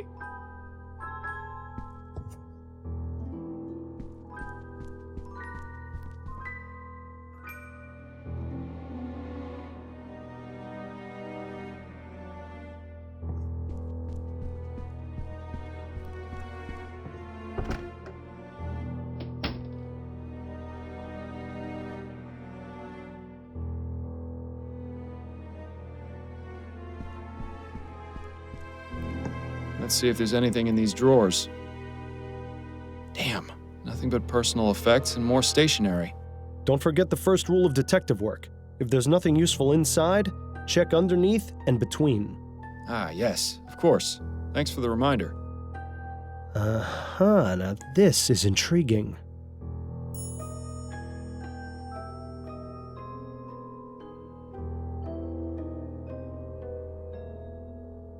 It would appear that Madame Duprey was taking music lessons. Her current predicament has probably put an end to that venture, though.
I wonder why that didn't work. Maybe you should try one octave higher?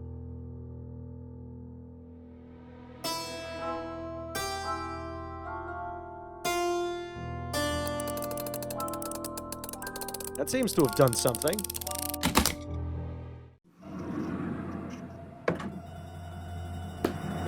Dear God! This does not look good. He's dead. You should inform Dr. Fellows about this right away. It seems Guy was telling the truth after all. Yes, it would probably be a good idea to let him know of this development.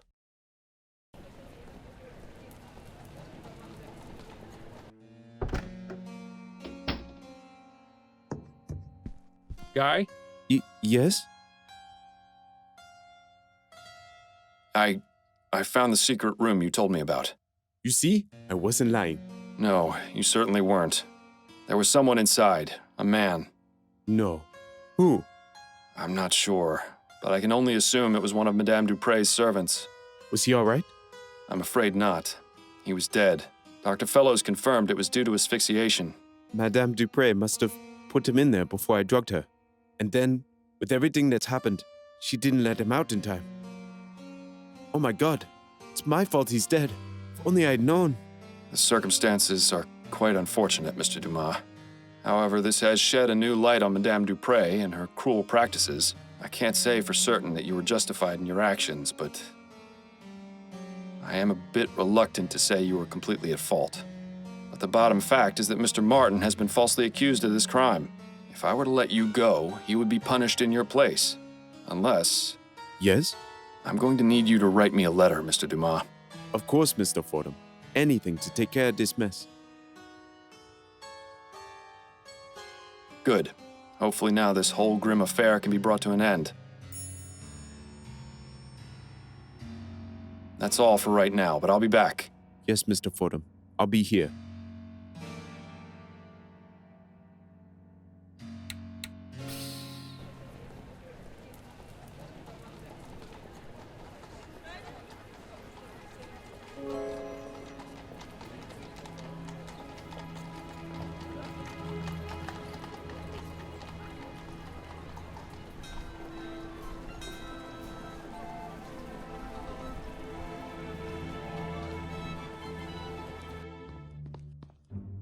Nothing else to ask him right now. He hasn't got much time left. Best not to waste it.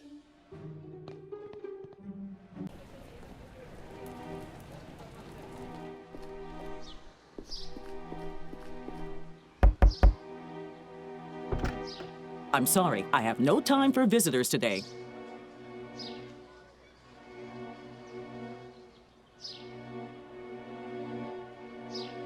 I need to speak with you about Albert Martin. Albert? Are you with the police? No, I'm a private investigator. Oh, I don't think you can help. I'm sorry. You're Albert Martin's mother, aren't you? Who are you? Miles Fordham. I spoke with Albert, and he told me to give you a message. He said to tell you that St. Roch's dog is barking. Oh, I see. That's good. That's very good. You better come in, Mr. Fordham. Standing on the street just won't do.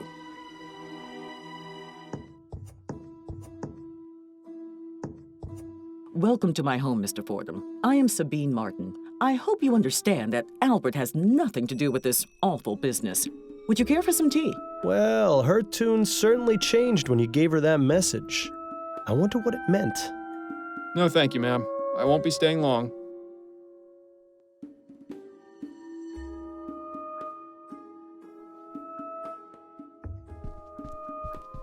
I've got a few questions for you, Mrs. Martin. I'll try to answer them the best I can. I think I'll take you up on your offer for tea, after all. All right, Mr. Fordham. You'll have to give me a few minutes to heat up the kettle. I'll be back shortly.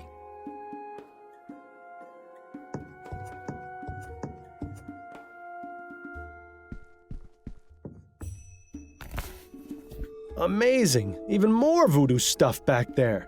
Why would she keep these particular items hidden from view? Good question.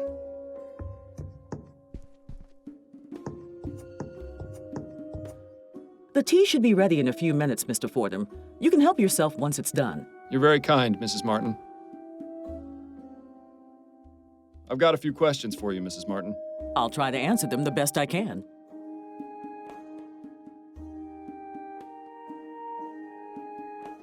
About that back room of yours. I beg your pardon? I don't know about this, Miles. Is this really a road you want to go down?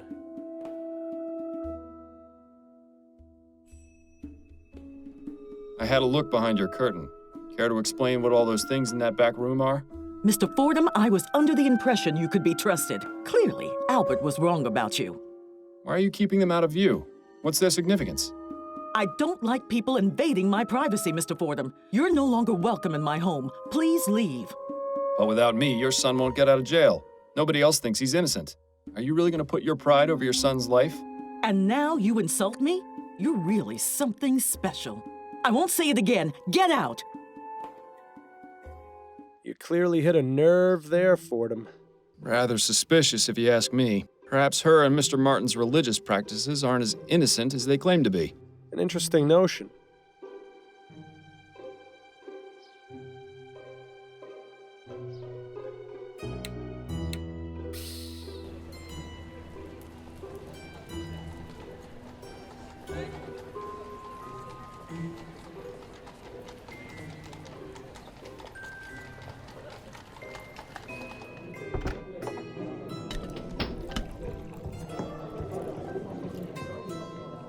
Can we talk? Go on, I'm listening. I think I'm ready to wrap this case up. Okay, who's your prime suspect?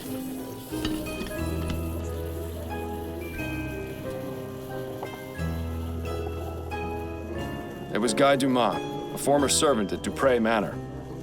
He used toxic plants to drug Madame Duprey so she appeared dead, which he learned about from her daughter's schoolbooks.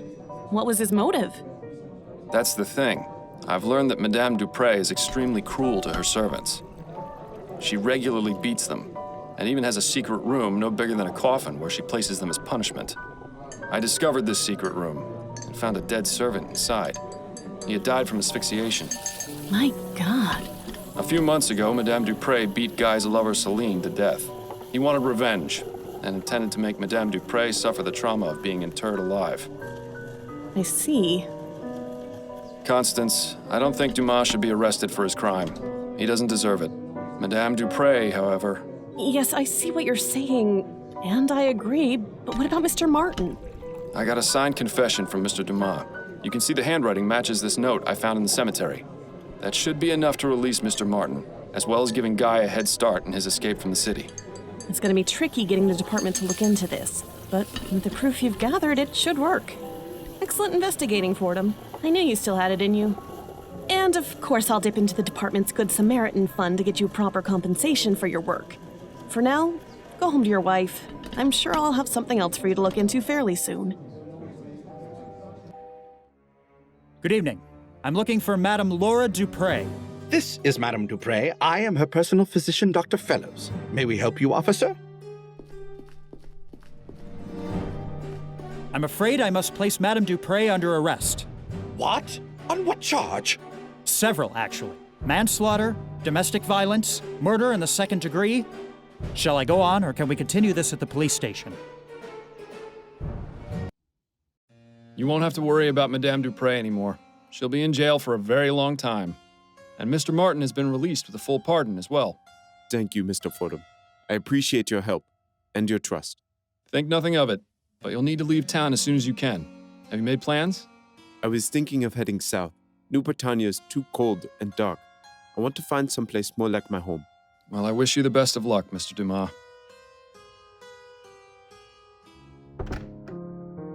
Addie, I'm home. Addie? She must still be out at her hairdressing appointment. I'm glad we're alone because I wanted to talk to you about something. Yes, Bill, I know. I told you I'm doing my best to try and find the flower shop burglar. No, for once, this isn't about him. This is about you. You want to talk about me? What about me? You can play dumb and deflect all you like with everyone else around you, but it won't work with me. I know exactly what you're thinking, and you know exactly what I'm gonna say. You want to talk about me finding the burglar from the flower shop? I just said not right at this moment. Don't you listen? Have you already forgotten the old days, Miles? Before I died, we were solving cases like nobody's business. You were one of the best detectives on the force. But ever since you started taking that soporific, your mind hasn't been as sharp as before. If you're serious about taking on more complex cases, you need to listen to Adelaide and stop taking it. It's already had a negative effect on your performance. What are you talking about? We were able to discover the truth about Madame Duprey. Yes, but if you were working at your full abilities, you'd have come to that conclusion much sooner. If I stop taking it, you won't let me sleep through the night. Nothing will change. Well, things would change if you found you-know-who. I thought you said we weren't going to talk about that right now.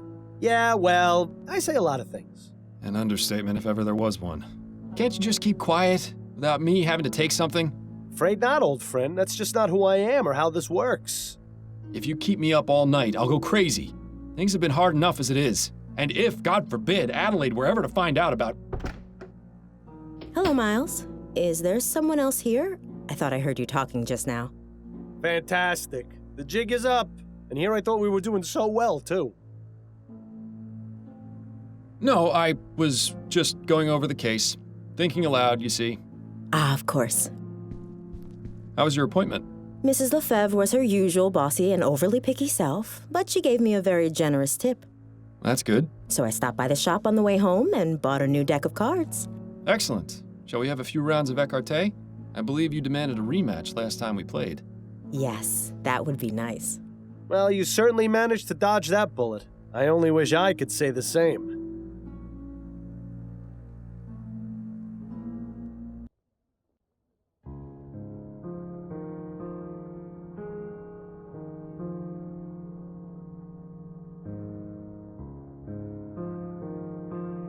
And it says here they still don't know what caused that explosion. I guarantee you it was sabotage. Those Redites have been causing a lot of trouble lately. Is that the group of anti-steam tech radicals? The very same. Why Redites, though? They're named after some fellow named Jonathan Red, apparently the one who began the whole anti-steam movement. It's really a rather stupid name, if you ask me. And uncreative, to boot. Well, what would you call them, then? Something more evocative, like the Boom Boom Boys. Definitely gets to the point, I'll give you that. Perhaps you'd best stick with the detecting, dearest. Your nomenclature needs a bit of work. Well, I think it's about time I get ready for bed. All right, Miles, if you must.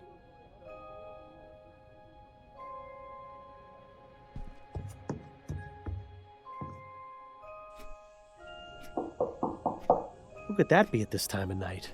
Good question, but Adelaide can handle it for now. I need to take my medicine. You certainly have your priorities in order.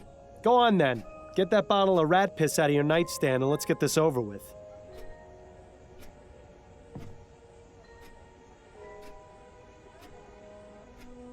Ugh, tastes like the devil's sweat.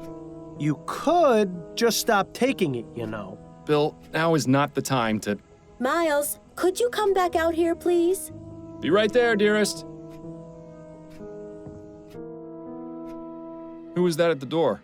A late-night courier. You've got a message from Upton.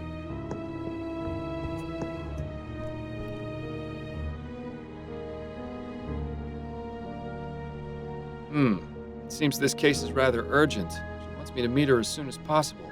But didn't you just take your soporific? Are you going to be all right to go? It won't kick in for another hour or so. Should be plenty of time. All right, I'm going to bed then. Good luck, dear. Good night, Addie.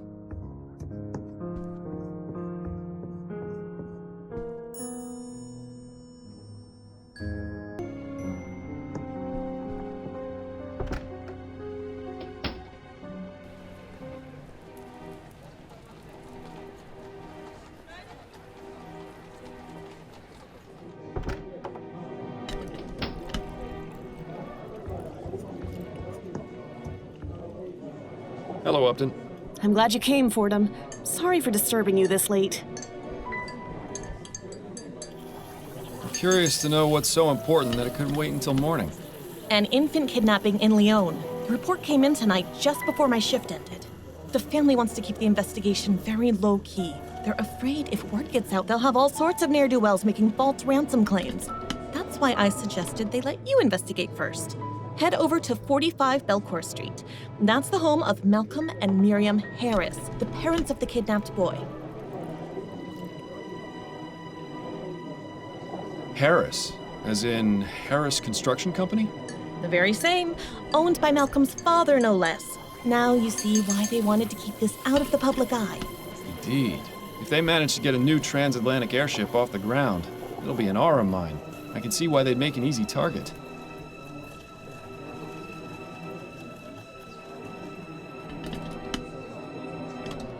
Okay, I'm on it. I'll try and find him as soon as I possibly can.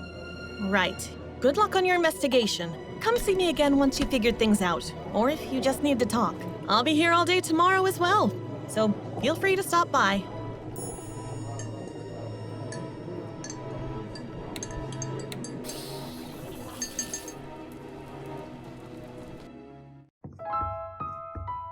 Mr. Miles Fordham is here to see you, sir. Very good, Mr. Havelock. Send him up. Yes, sir.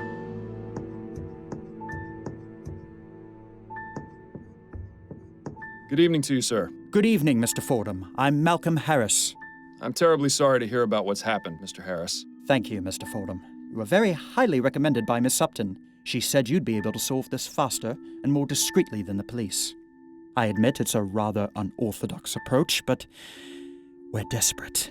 I understand. I'll do all I can to find the kidnapper and bring your son back unharmed. If you'd like to examine the nursery, it's just through that door to the left. I'll ask you to please try and keep quiet as I just sent my wife to bed. Her nerves are rather shot, you see. Yes, of course.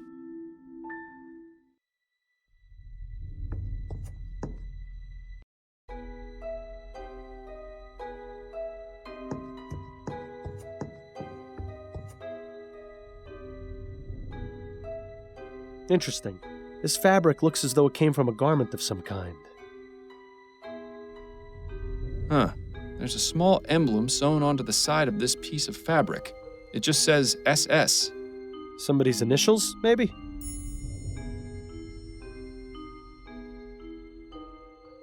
Oh dear. Ah, wonderful. The soporific has started working. Well done, Fordham. Now how are you supposed to... What's the word I'm looking for? Instigate? Interrogate? I just had it on the tip of my tongue. Perhaps it's time to call it a night. Shh, it's time to sleep.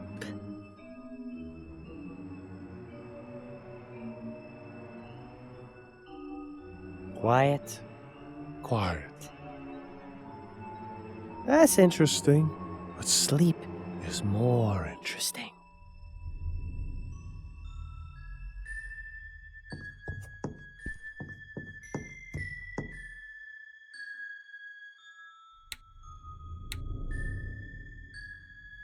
To sleep. A chance to dream. Shh.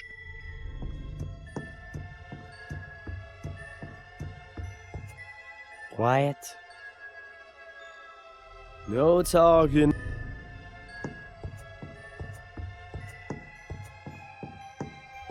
Well, Mr. Harris, I believe I've done all I can for right now. Did you find anything? Yes, I believe I have some leads I can pursue. But the most important thing to do in cases like this is wait to hear from the kidnappers. I'll be back tomorrow morning to continue my investigation and ask you and your wife some questions once you've had time to calm down a bit. In the meantime, I suggest you stay here and get some sleep. We'll all need it.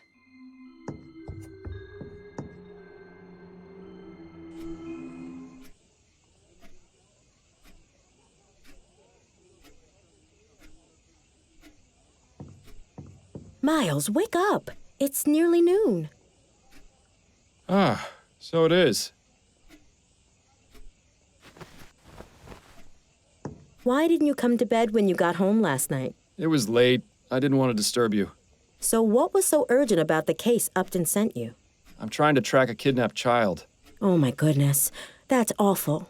Yes, the pressure's on, but I think I should be able to crack it. Assuming you actually managed to get anything done at the Harris Manor today. Well, let me know if there's anything I can do to help. Also, we've got company. Mrs. Delacroix is having her hair done here today, so please make yourself presentable. You mean I'm not all ready? At least do something about your hair. I do have a reputation to maintain after all. What's wrong with my hair? Do you really want me to answer that? We'll be here all day.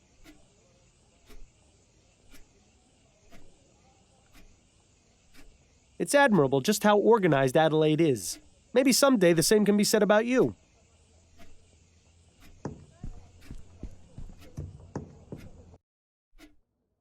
And then he said, "Oh, hello there.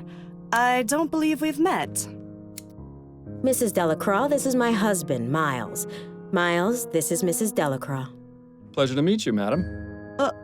Likewise, young man. Pleasure. Is everything all right, Mrs. Delacroix?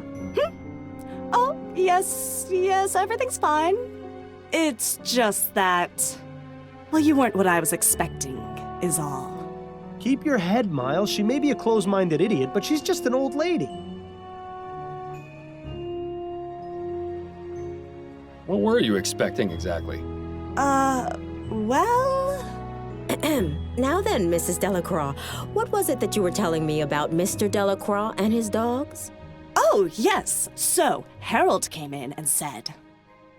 Impressive. She got off pretty easy. I was expecting a repeat of the Parsons incident. You should give Adelaide a kiss on the way out, though, just to make the old bat feel extra uncomfortable.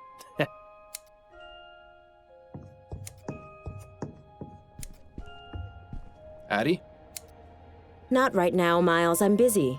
We can talk once I finish with Mrs. Delacroix.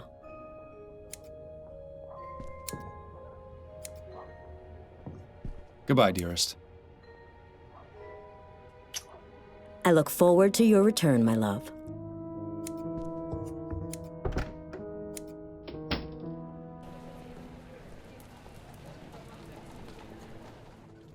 Remind me, Miles, how is finding some rich people's kidnapped baby going to help us track down the flower shop burglar?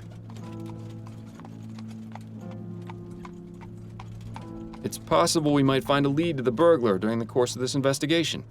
Really, Miles? You really believe that? Anything's possible, Bill. You remember how many times we encountered seemingly trivial matters which turned out to be important later on? Well, if you plan on solving this case, you'll need your full wits about you. What are you implying? I'm not implying. I'm flat out telling you. You need to stop taking that soporific. Adelaide has been trying to get you to stop for months, and Upton already suspects something is amiss. Not to mention your little episode last night. Trust me, no one is going to want to hire the dullard detective. Clever. Did you come up with that one all by yourself? What are you going to do when the cases stop coming in? How long before you get put away in Riverview? If I do get locked away, it'll be your fault. Which is exactly why you need to get back to your normal routine so you can find the burglar.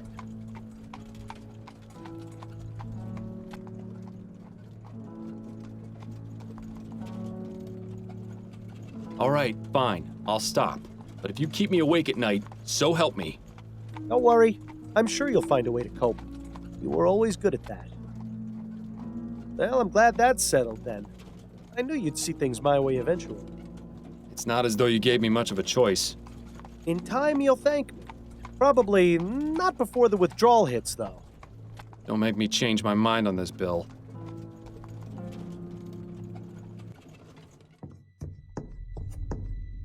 Mr. Fordham, you're back. Allow me to introduce my wife, Miriam. Hello. A pleasure, Mrs. Harris. I wish we could have met under better circumstances, but I assure you I'm doing all I can to find your son. Thank you, Mr. Fordham. Mr. Harris, has there been any communication from the kidnapper? None at all. Well, I'll have another look around, if you don't mind. Miles, didn't you notice something a bit strange about the Harrises? Quite a few things, actually. What are you referring to? His son was just kidnapped, yet they're each on their own side of the sitting room. Not comforting each other, not crying together. Nothing. They're stuck-up rich people. Not exactly the type to show emotion. Miles, you know I'm the most cynical person there is when it comes to their type. But this isn't normal behavior, even for snobs. This goes deeper than saving face. There's something going on between them. I think you should find out what.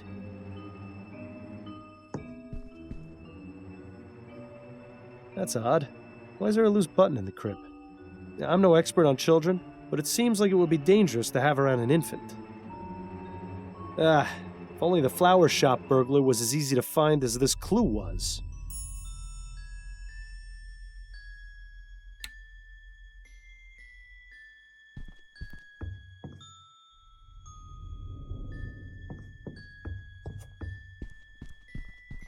I have some questions for you if you're up to answering them, Mrs. Harris. I'll try my best, Mr. Fordham. Tell me what you know about your son's kidnapping. Oh, my poor baby! Mrs. Harris, I know this is difficult, but I need as much information as you can give me so I can bring your son back. Yes, you're right. I have to stay strong. For Charles. It happened sometime between 6 and 8 last night, I think. Both my husband and I had gone out. Charles was in the care of his nanny, Mrs. Davis. I arrived home first, around 8:30, and that's when I found this scene in the nursery, as it was. And what was it you found? Mrs. Davis, unconscious in her chair, the broken window, and Charles missing from his crib. Malcolm arrived home shortly afterwards, around 9, and then immediately sent our butler, Mr. Havelock, to notify the police. We stayed up waiting for any contact from the kidnappers, but there was nothing. You said you arrived home first. Where were you last night? Oh, I was visiting with some of my friends. We gathered at one of their homes for a concert. I see. And your husband? He was at the social club with his friends as well, I believe. Wait a minute. I know this attitude all too well. This woman is hiding something. Most likely from her husband. I doubt it's voices from beyond the grave, so the question is, what's her secret? What can you tell me about Mrs. Davis? Well, she's worked for us since Charles was born, a little over 6 months ago. How did you come to employ her? Malcolm's mother had a friend whose daughter she used to care for. She came highly recommended. We've never had any problems with her. She's always been a dream. Where is she now? In her room, I would guess. With Charles missing, there's little for her to do. Where might I find her room? There's a small building just around the back of the manor. Hers is the 4th door from the left. That's all for now, Mrs. Harris. Very well.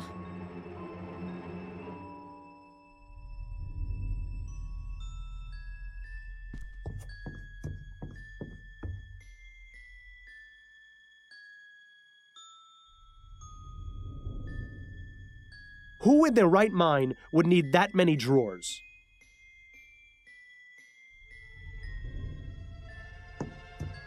Let's see what we have here. A very poorly written letter addressed to Mr. Harris. I don't suppose it's a letter of admiration. On the contrary, the author seems quite upset.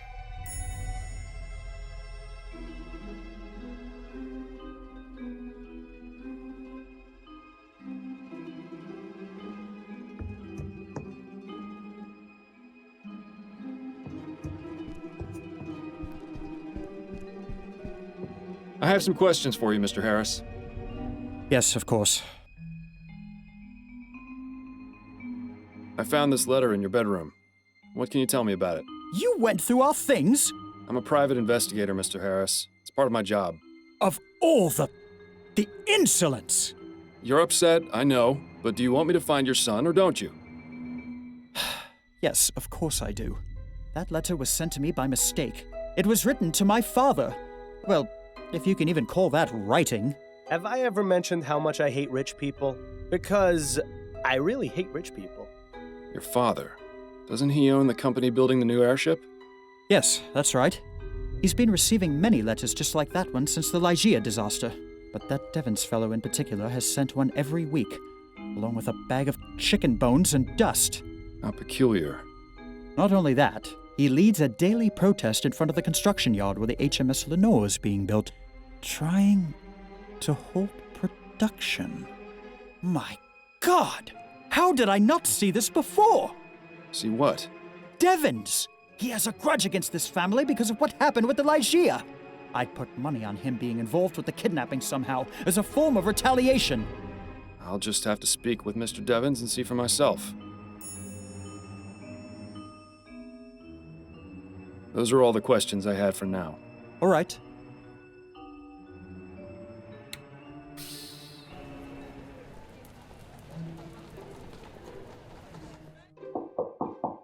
Come in. Good day to you, ma'am. I'm Miles Fordham, a private investigator. I'm looking into the kidnapping of Charles Harris. Are you Mrs. Davis? I am. Oh, bless the spirits. They've sent someone to help at last.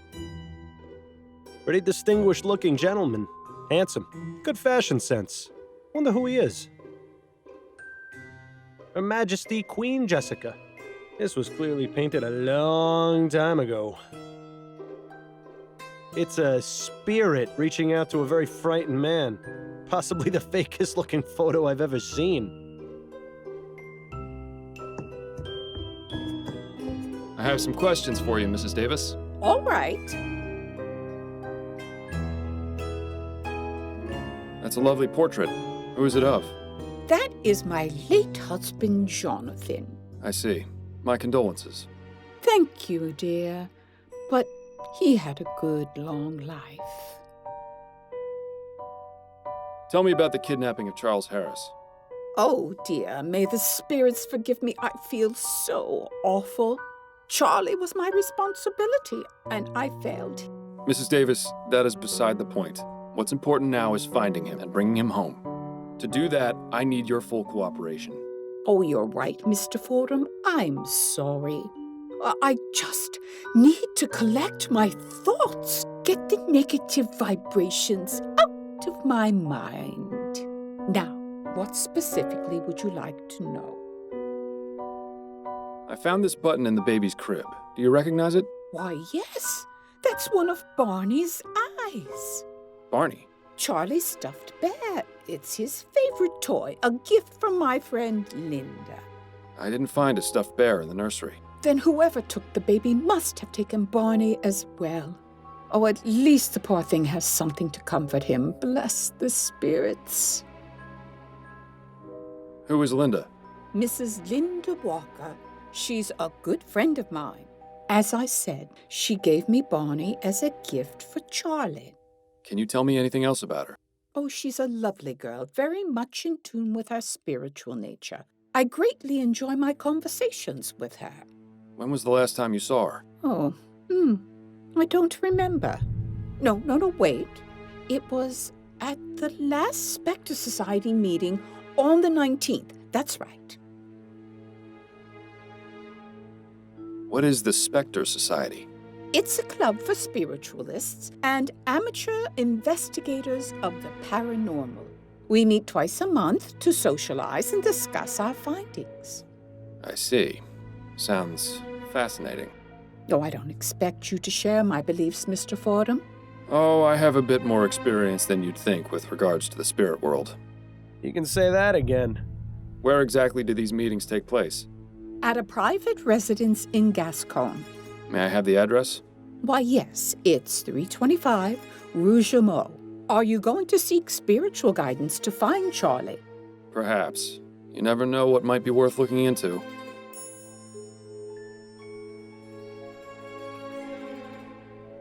Who did you say that portrait was of? That is my late husband, Jonathan. He used to attend meetings of the Specter Society with me, bless him.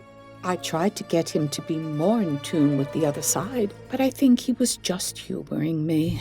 He was a good man. Everyone at the society cared for him very much. Thank you for your time, Mrs. Davis. Oh, you're very welcome.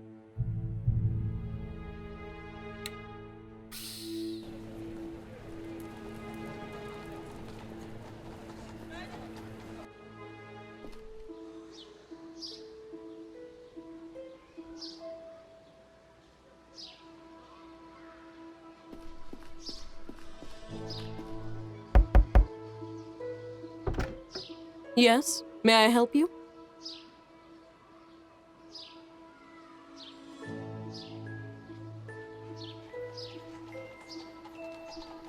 This is the Specter Society, right? I'm interested in joining. Ah, yes it is. Welcome, darling.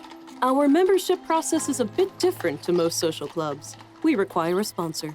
Sounds simple enough. Well, you see, we ask that sponsors be people who have passed on into the spirit world. Once you name your sponsor, I will attempt communication beyond the ether. When they answer, you will be judged and considered for membership. I've got a sponsor. Excellent. What is the name of your sponsor, darling? Jonathan Davis is my sponsor. You knew Jonathan? He was such a kind man. Yes, I can feel his presence, and it speaks positively of you. Please, come in, Mr. I didn't catch your name. It's Miles Fordham. And I am Angela Maxwell, the founder of the Specter Society. Welcome. May I offer you some refreshments? Some water or tea, perhaps? You're very kind, but I'm afraid I must decline right now. Well, please let me know if you change your mind. Would you look at this place? It's like a candy store for psychics.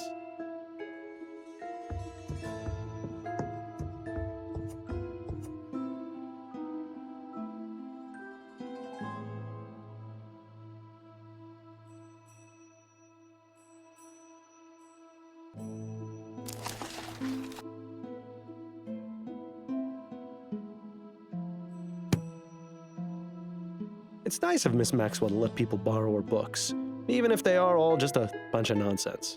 And coming from me, that's really saying something.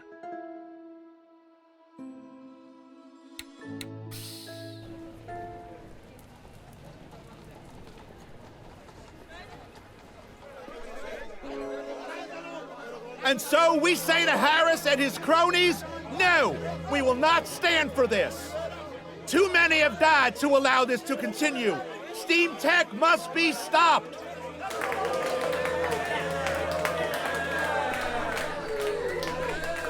Pardon me, are you Arthur Devins by any chance? Yes. Who are you? Miles Fordham, private investigator. Could I ask you a few questions? Guess so, yeah.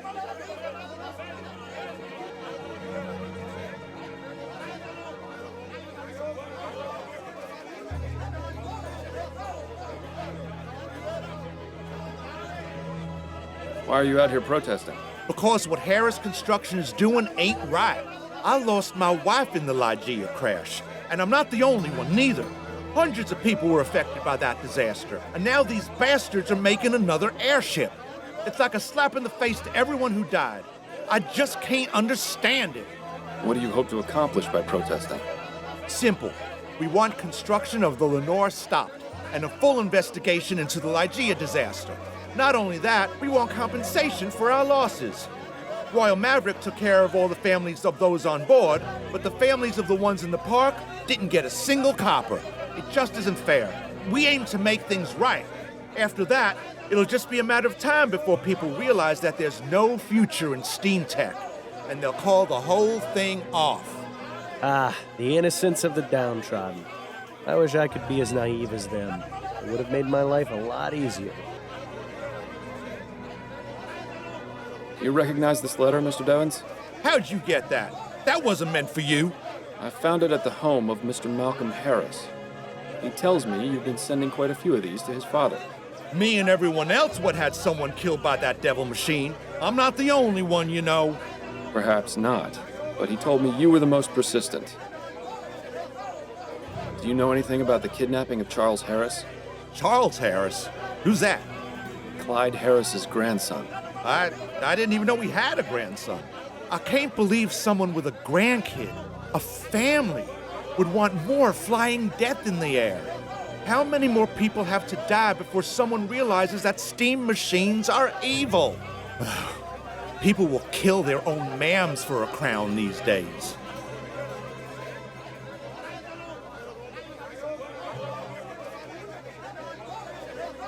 Do you practice voodoo, Mr. Devins? What? The chicken bones and dust you send along with your letters. It's a voodoo spell meant to cause bad luck in business. Quite a convenient solution, wouldn't you say? I don't know what you're on about. Come now, Mr. Devins. I'd appreciate it if you didn't think I was stupid. All right, fine.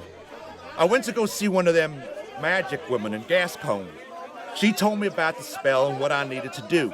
I don't believe in the stuff, but I thought maybe if I used it, I could scare Harris enough to get him to stop making the new airship. Well, I don't mean to be one to put a damper on your amateur witchcraft, but it doesn't seem to be doing you much good.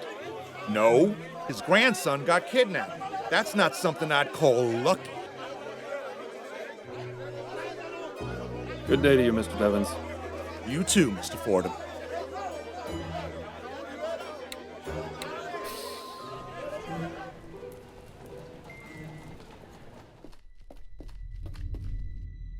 Oh, Mr. Fordham.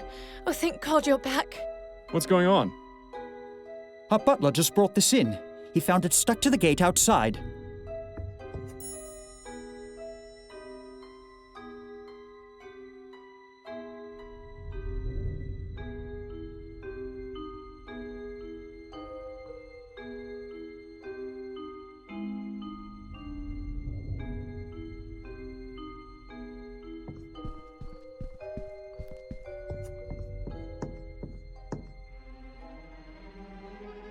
Wardrobes are usually always full of wonderfully dark secrets.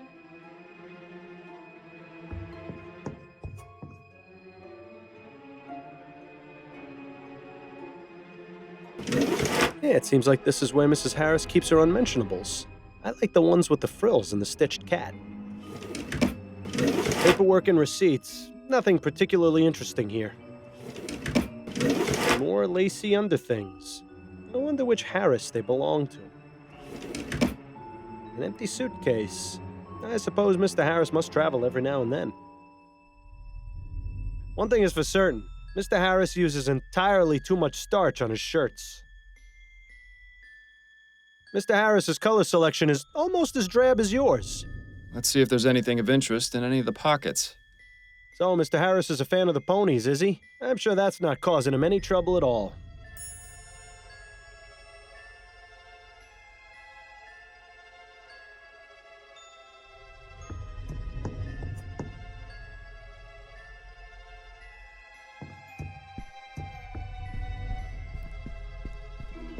I have some questions for you, Mr. Harris. Yes, of course. Mr. Harris, what can you tell me about these? What? How did you... Listen, I'm trying to help you and your family. I can't do it if I don't get the entire truth. Do you think we could discuss this somewhere more private? I suppose we could. Good. Let's move to the nursery then.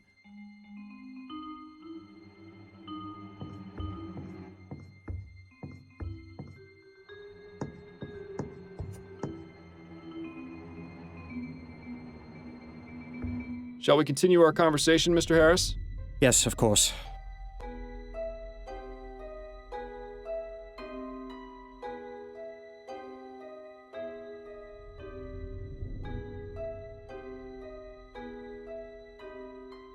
I found this bit of torn fabric by the broken window. Do you know anything about it? Looks like it came from a piece of clothing. Possibly a jacket. Did the initials SS mean anything to you? Maybe? I can't really say. You'll have to excuse me, Mr. Fordham. I've got quite a lot on my mind right now. If I can think of anything, I'll be sure to let you know.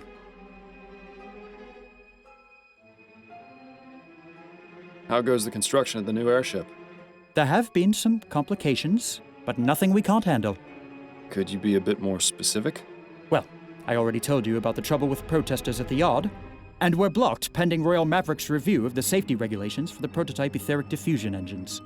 Agitators and red tape aside, we should still be on schedule to have the Lenore finished and in the air by the end of the year. But really, Mr. Fordham, what the deuce does this have to do with finding Charles? He has a point, you know.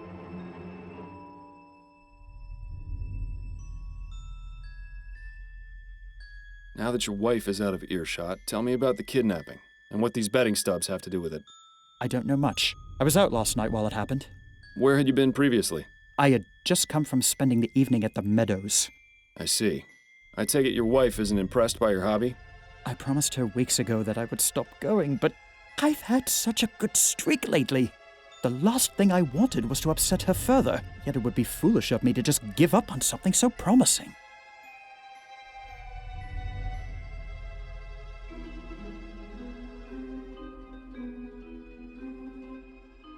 Those are all the questions I had for now. All right.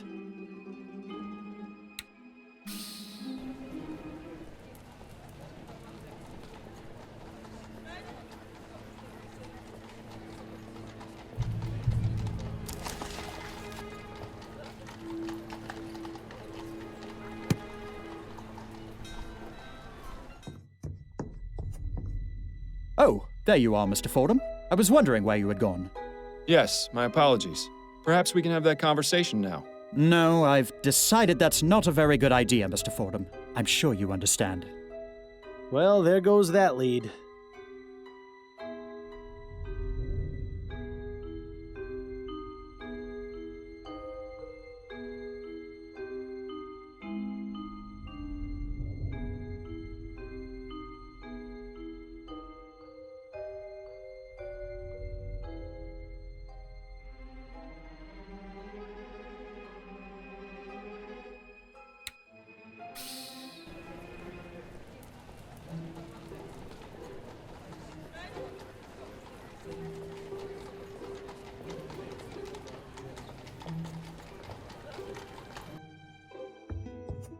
Welcome back, Mr. Fordham.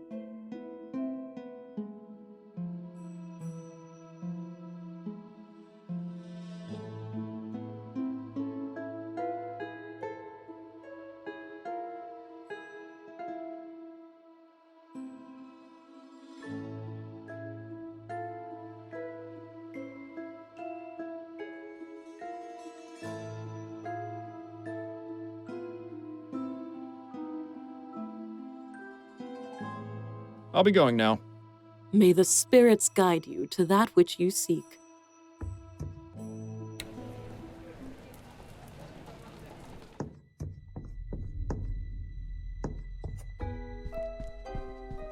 I have some questions for you if you're up to answering them, Mrs. Harris. I'll try my best, Mr. Fordham.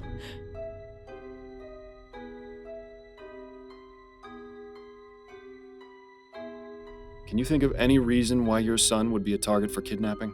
It could be that someone wants our money, or some lunatic who's angry about the new airship. My husband's an investor, and my father-in-law owns the company building it, you see. I just don't know, Mr. Fordham. Frankly, the fact that something like this could even happen is just terrifying. Tell me about your son. Charles is our only child. He's such a good boy. Never makes a fuss. Always very sweet. Oh, Charles, you must be so frightened out there without your mother. Oh, please, Mr. Fordham. You have to bring him home. I'll do my best. I found this bit of torn fabric by the broken window. Do you know anything about it? No, I've never seen it before. Do you think it was left by the kidnapper? Perhaps. Did the initials SS mean anything to you? No, I can't think of anyone or anything I know with those initials. Did you read the ransom note? No, Malcolm wouldn't let me. He said I was already too upset. I found this button in your son's crib. Does it look familiar at all? No, I don't recognize it. It looks like it came from some cheap coat. Is that what the ruffian who took my baby was wearing? That's what I'm trying to determine. Tell me a bit about yourself, Mrs. Harris. Mr. Fordham, my son has been kidnapped and is out there alone, terrified and confused. What could I possibly tell you that would make any difference to you finding him? I suppose you're right, Mrs. Harris. My apologies if I upset you. That's all for now, Mrs. Harris. Very well.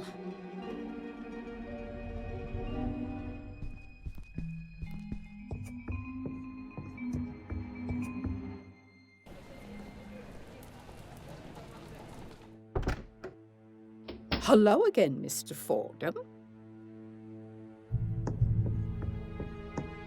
I have some questions for you, Mrs. Davis. All right.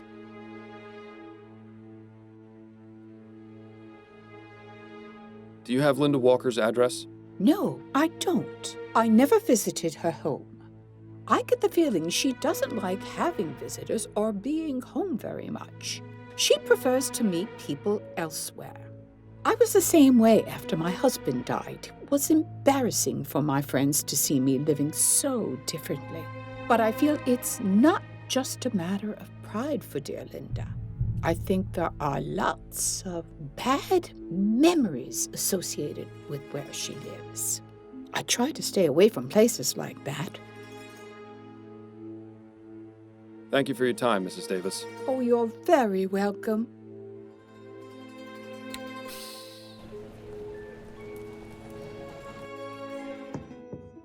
Welcome back, Mr. Fordham. There's quite a few members in this group.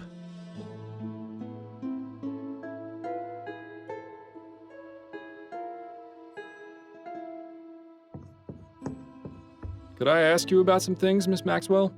Certainly, darling.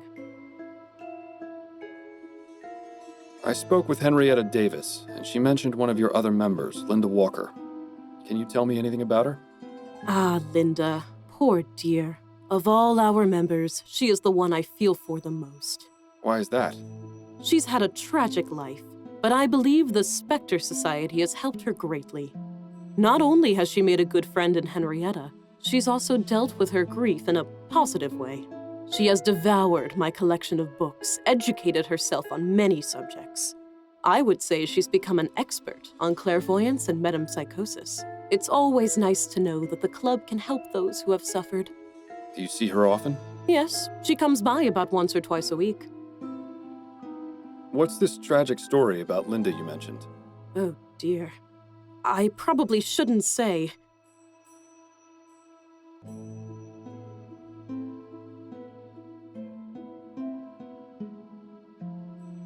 Miss Maxwell, I'm going to be frank. I'm investigating a kidnapping, and Mrs. Walker is a person of interest. I need to know as much about her as possible to help me solve this case. Do I make myself clear? Well, if it will help, Linda was married to a man named Thomas. Together, they had a son named Alexander. Thomas revealed himself to be a terribly cruel man. When he gave himself over to the drink, he would fly into rages and beat both Linda and the boy. One day, she came home to find both her son and husband dead. My God, what happened? The police ruled it a murder-suicide. Poisoning, apparently. Linda has been trying to make contact with Alexander's spirit for the past year or so, but has had no luck. It really is a terrible tragedy.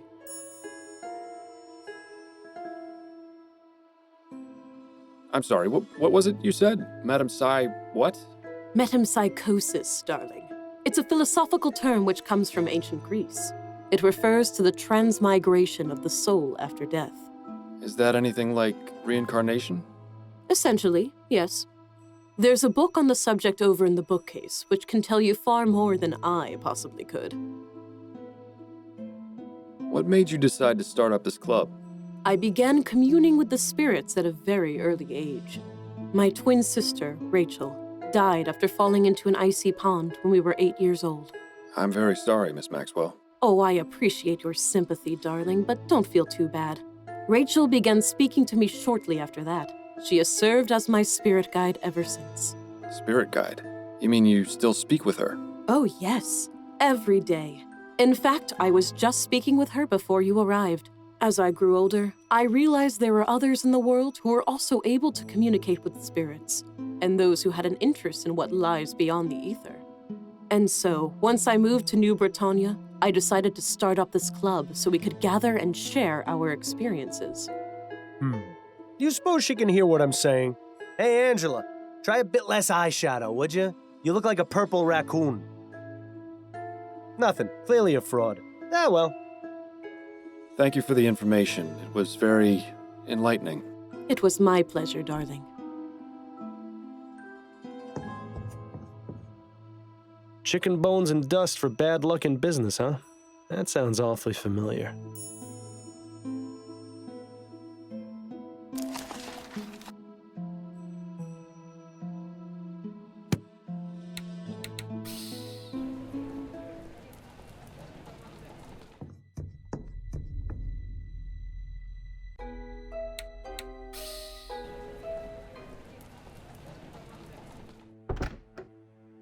Hello again, Mr. Fordham. I have some questions for you, Mrs. Davis. All right. Mrs. Davis, have you ever had Linda visit you at the Harris Manor? Oh, no, of course not. Then would you care to explain your note to her in the Specter Society guest book? Please, Mr. Fordham, I didn't mean to lie to you. It's just that it gets so lonely by myself in the house at night. So every now and then, I invite Linda to come over for tea and some company. I see. And when was the last time this happened? 2 nights ago? Please don't tell Mr. and Mrs. Harris, Mr. Fordham. If they found out what I was doing, they'd have me dismissed without a reference. I won't, but I'd very much like to speak with Mrs. Walker. Do you have any idea where I can find her? All I know is that she works as a seamstress at a shop in Lyon, but I don't know the name. I'm sorry, I can't be of any more help than that. Thank you for your time, Mrs. Davis. Oh, you're very welcome.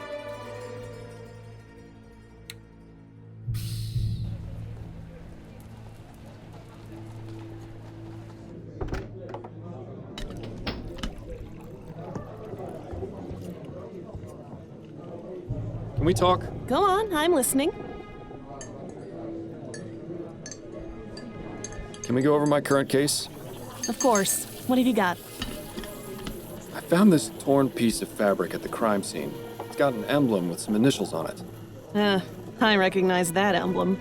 It's from Solomon Stitching, a little tailor shop in Lyon. My ex-husband had several jackets from there. Sorry to dredge up old memories, but do you remember where they're located? I believe it's on the corner of Bonneville Street and Surratt Avenue. Fantastic. You're helpful as always, Upton. That's enough about the case for now. Okay. That's it, I think. Then you'd better get back to it.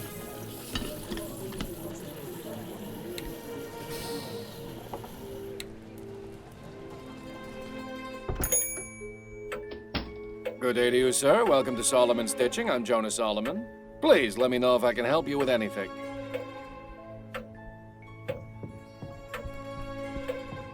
Mr. Solomon? Yes, sir. How may I be of service?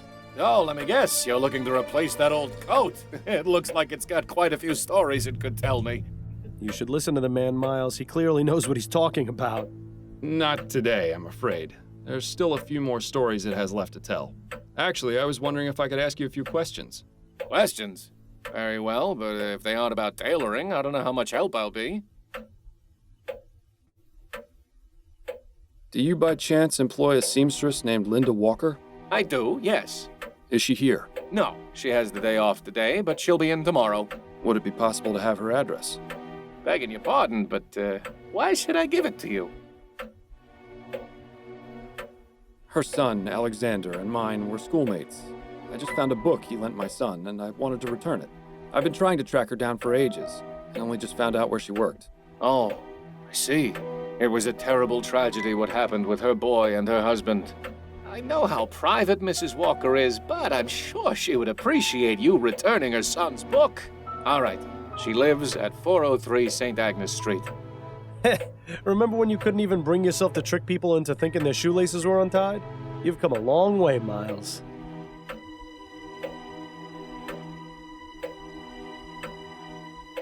I'll be taking my leave of you now, Mr. Solomon. Very good.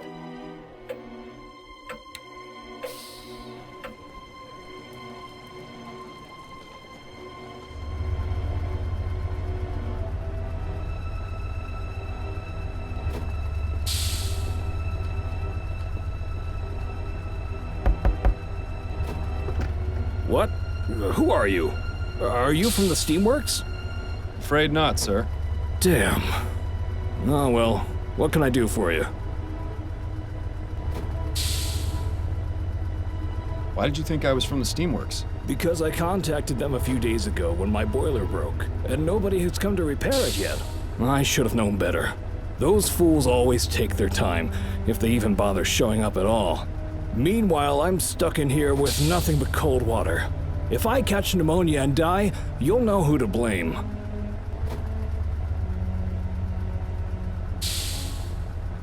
Sorry to bother you, sir.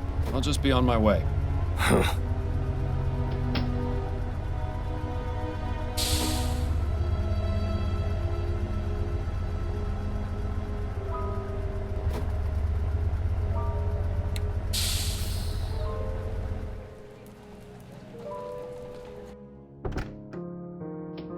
Ah, home at last.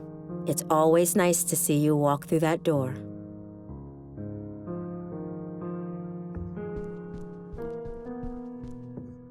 Addie? What do you need, dear?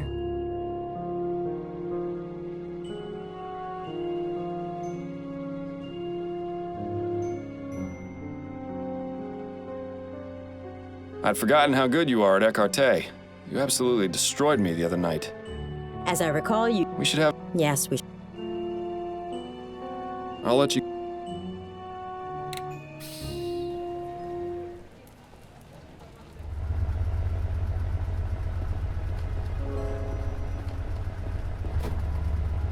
Miles, what are you doing?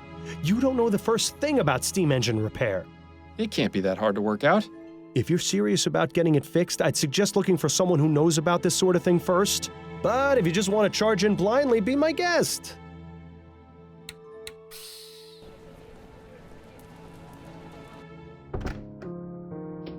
Ah, home at last. Welcome home.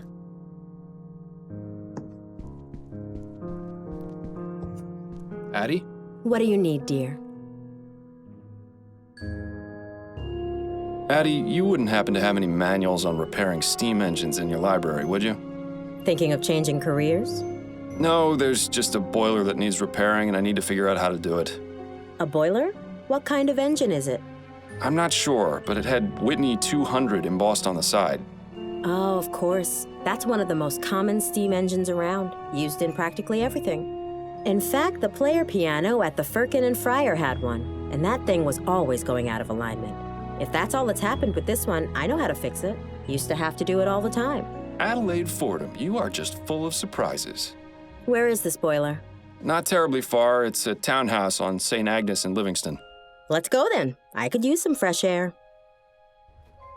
Not quite a player piano, but it shouldn't be too tough. Would you like me to walk you through it, or would you prefer I fix it myself?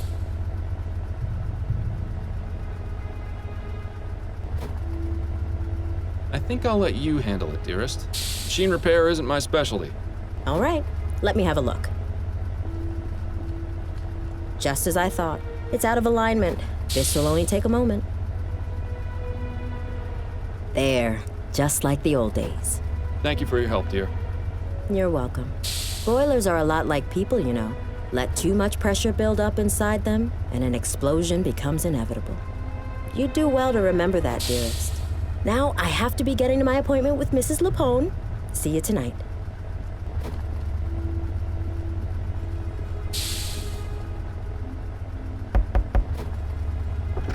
Yes?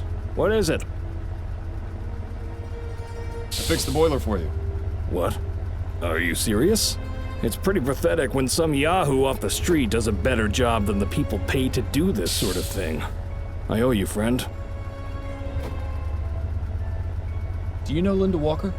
Of course. She lives upstairs. Who's asking? I'm Miles Fordham. I'm trying to find Linda so I can speak with her. What's your business with her? I'm afraid that's private.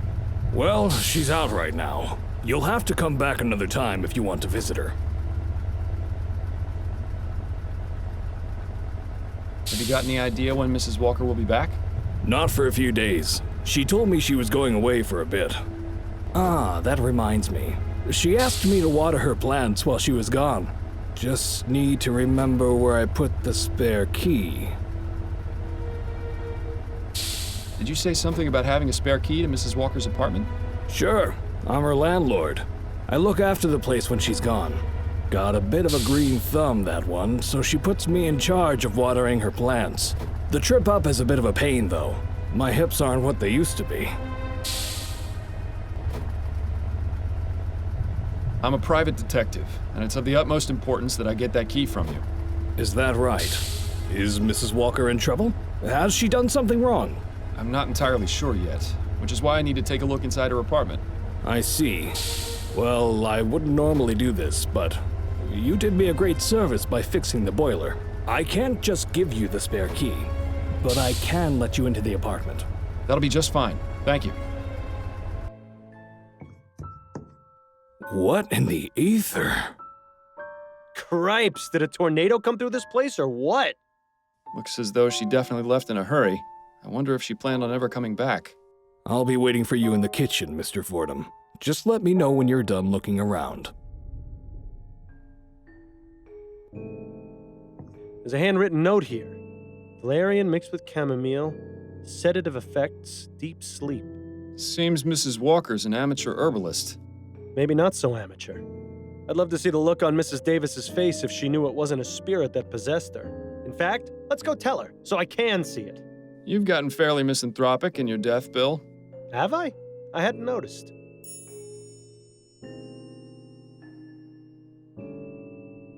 That bit of torn wallpaper looks almost deliberate.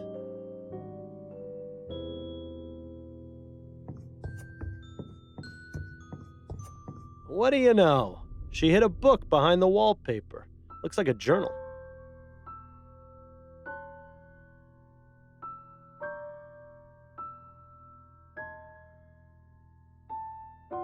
Well, this is pretty damn incriminating. I'll say. Now we just need to figure out where she's gone, as well as how she managed to drug Mrs. Davis.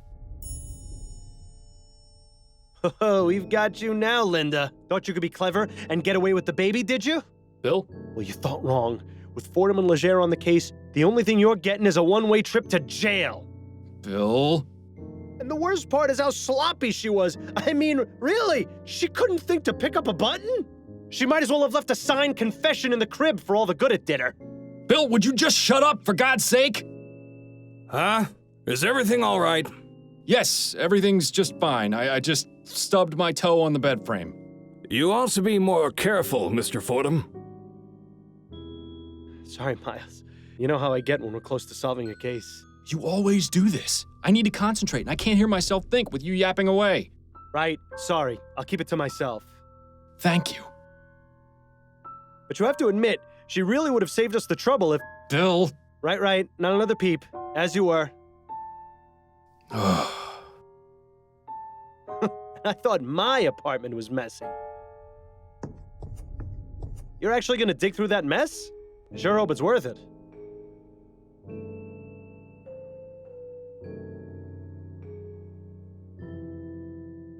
A receipt with yesterday's date. One-way train ticket to Pierre in Lorraine. Departed this afternoon. Thought she could get away easy, it seems. Well, I hate to disappoint her.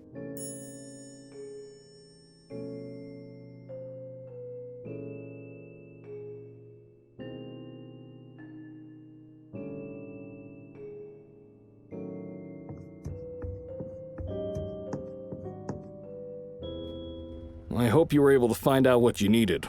Yes, thank you for your cooperation.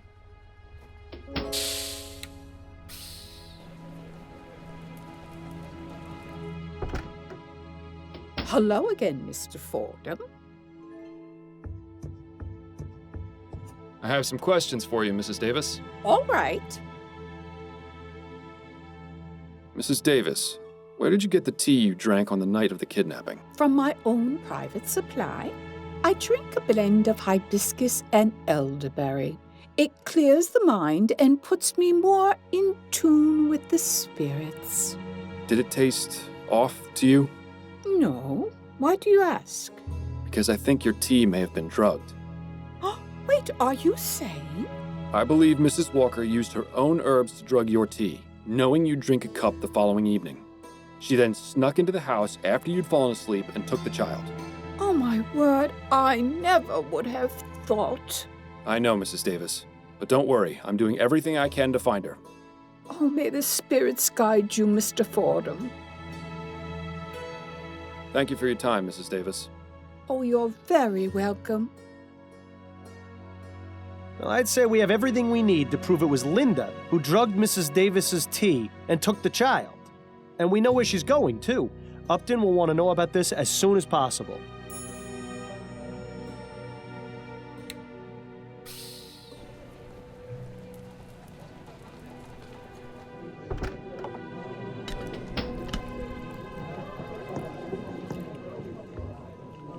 Can we talk? Go on, I'm listening.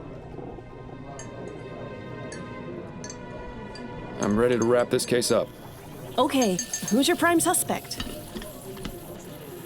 It was Linda Walker, Who is she? a seamstress who befriended the Harris family nanny. She took the child because she believes he's the reincarnation of her deceased son, whom she accidentally poisoned. My God. You'll find a journal explaining her motive at her apartment, as well as the plants she used to drug Mrs. Davis. But what about the broken window in the nursery? All part of a false crime scene she set up to draw our attention away from her. Excellent work, Miles. Did you manage to find out where Mrs. Walker is now? Yes, I found a receipt for a one-way train ticket to Pierre, which departed this afternoon. Fantastic. We can send a telegram to the train station and have her arrested upon arrival. You've done extremely well for them. Snelling could only hope to have a detective as good as you again. You flatter me. Then I'd better stop before your head gets any bigger. All right, Miles. I'll go through the proper channels and report your information as an anonymous tip. And of course, I'll dip into the department's Good Samaritan fund to get you proper compensation for your work. For now, go home to your wife. I'm sure I'll have something else for you to look into fairly soon. Welcome to Lorraine. An awfully cute baby you got there. Oh, thank you, sir. This is my son, Alexander. Alexander. That's a good name. Strong name. Yes, thank you. I don't mean to be rude, but I'm in a bit of a hurry and I need to get to my hotel. Of course. I won't keep you any longer, Mrs. Walker. Thank you. Wait. How did you know my name? I didn't. It was a lucky guess. But now, seeing as I know your name, allow me to tell you mine. I'm Sheriff Zeke Dollarhide. Linda Walker, you are under arrest for the kidnapping of Charles Harris. Surrender the child and come with me. No, you've got it all wrong. This is my son. This is my Alexander. Ma'am, please don't make this difficult. Come along to the station and we'll get this all sorted out.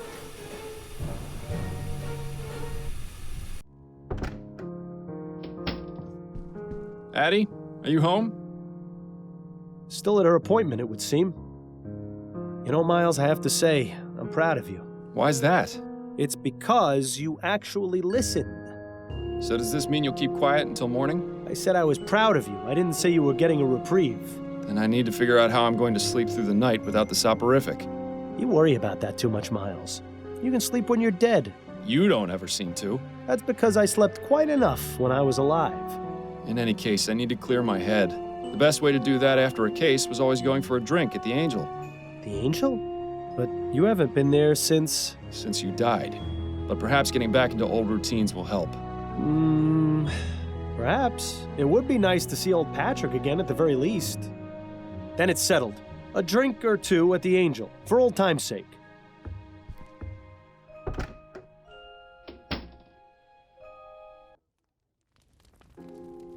I have to say, it's been a real pleasure having you back, Miles.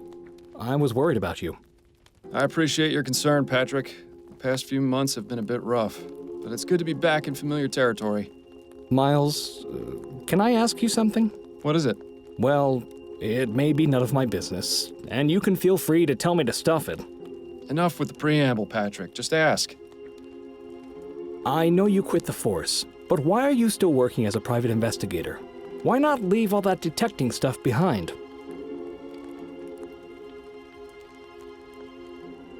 It's all I know. My grandfather was a cop, my father was a cop, so I became a cop. That's just how it went. Oh, I hear ya.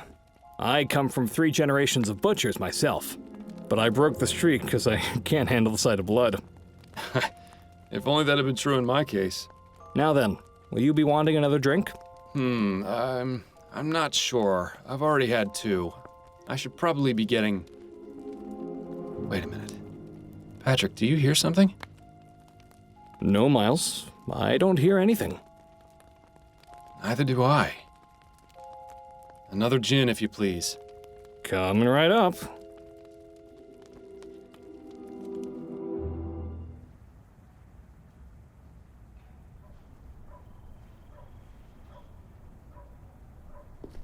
I must have taken a wrong turn back there. Hopefully Addie won't hear me come in.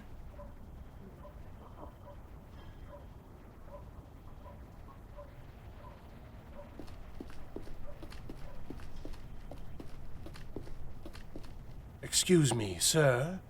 Could you spare a shilling? Here you are, my good man. You always were willing to help the less fortunate, weren't you? But perhaps you should start thinking about helping yourself. I beg your pardon? Just look at yourself. I may be a beggar, but even I feel sorry for you. Do I know you from somewhere? Yes, that's right. I'm your biggest failure. What are you talking about? Come now, Miles, you're not completely stupid. You think finding and catching me is going to make things better? Yes, I do. I owe it to Bill, and that's enough to make it worth doing. That's very touching. But you need to face reality. Let's say you do find me, and this grand chase finally ends. What do you do the next morning? You still have a dead partner, no real job. Your wife knows you've been keeping things from her.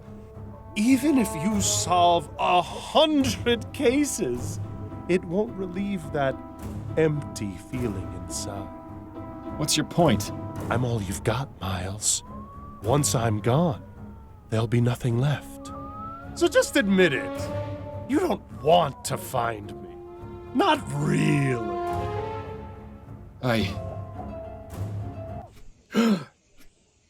Bad dreams? You could say that. My head. How many drinks did I have last night? You're asking the wrong person. I was out after the first one. I never thought I'd see the day when too much drink would keep you quiet. Yeah, well, let's not make a habit out of it, all right?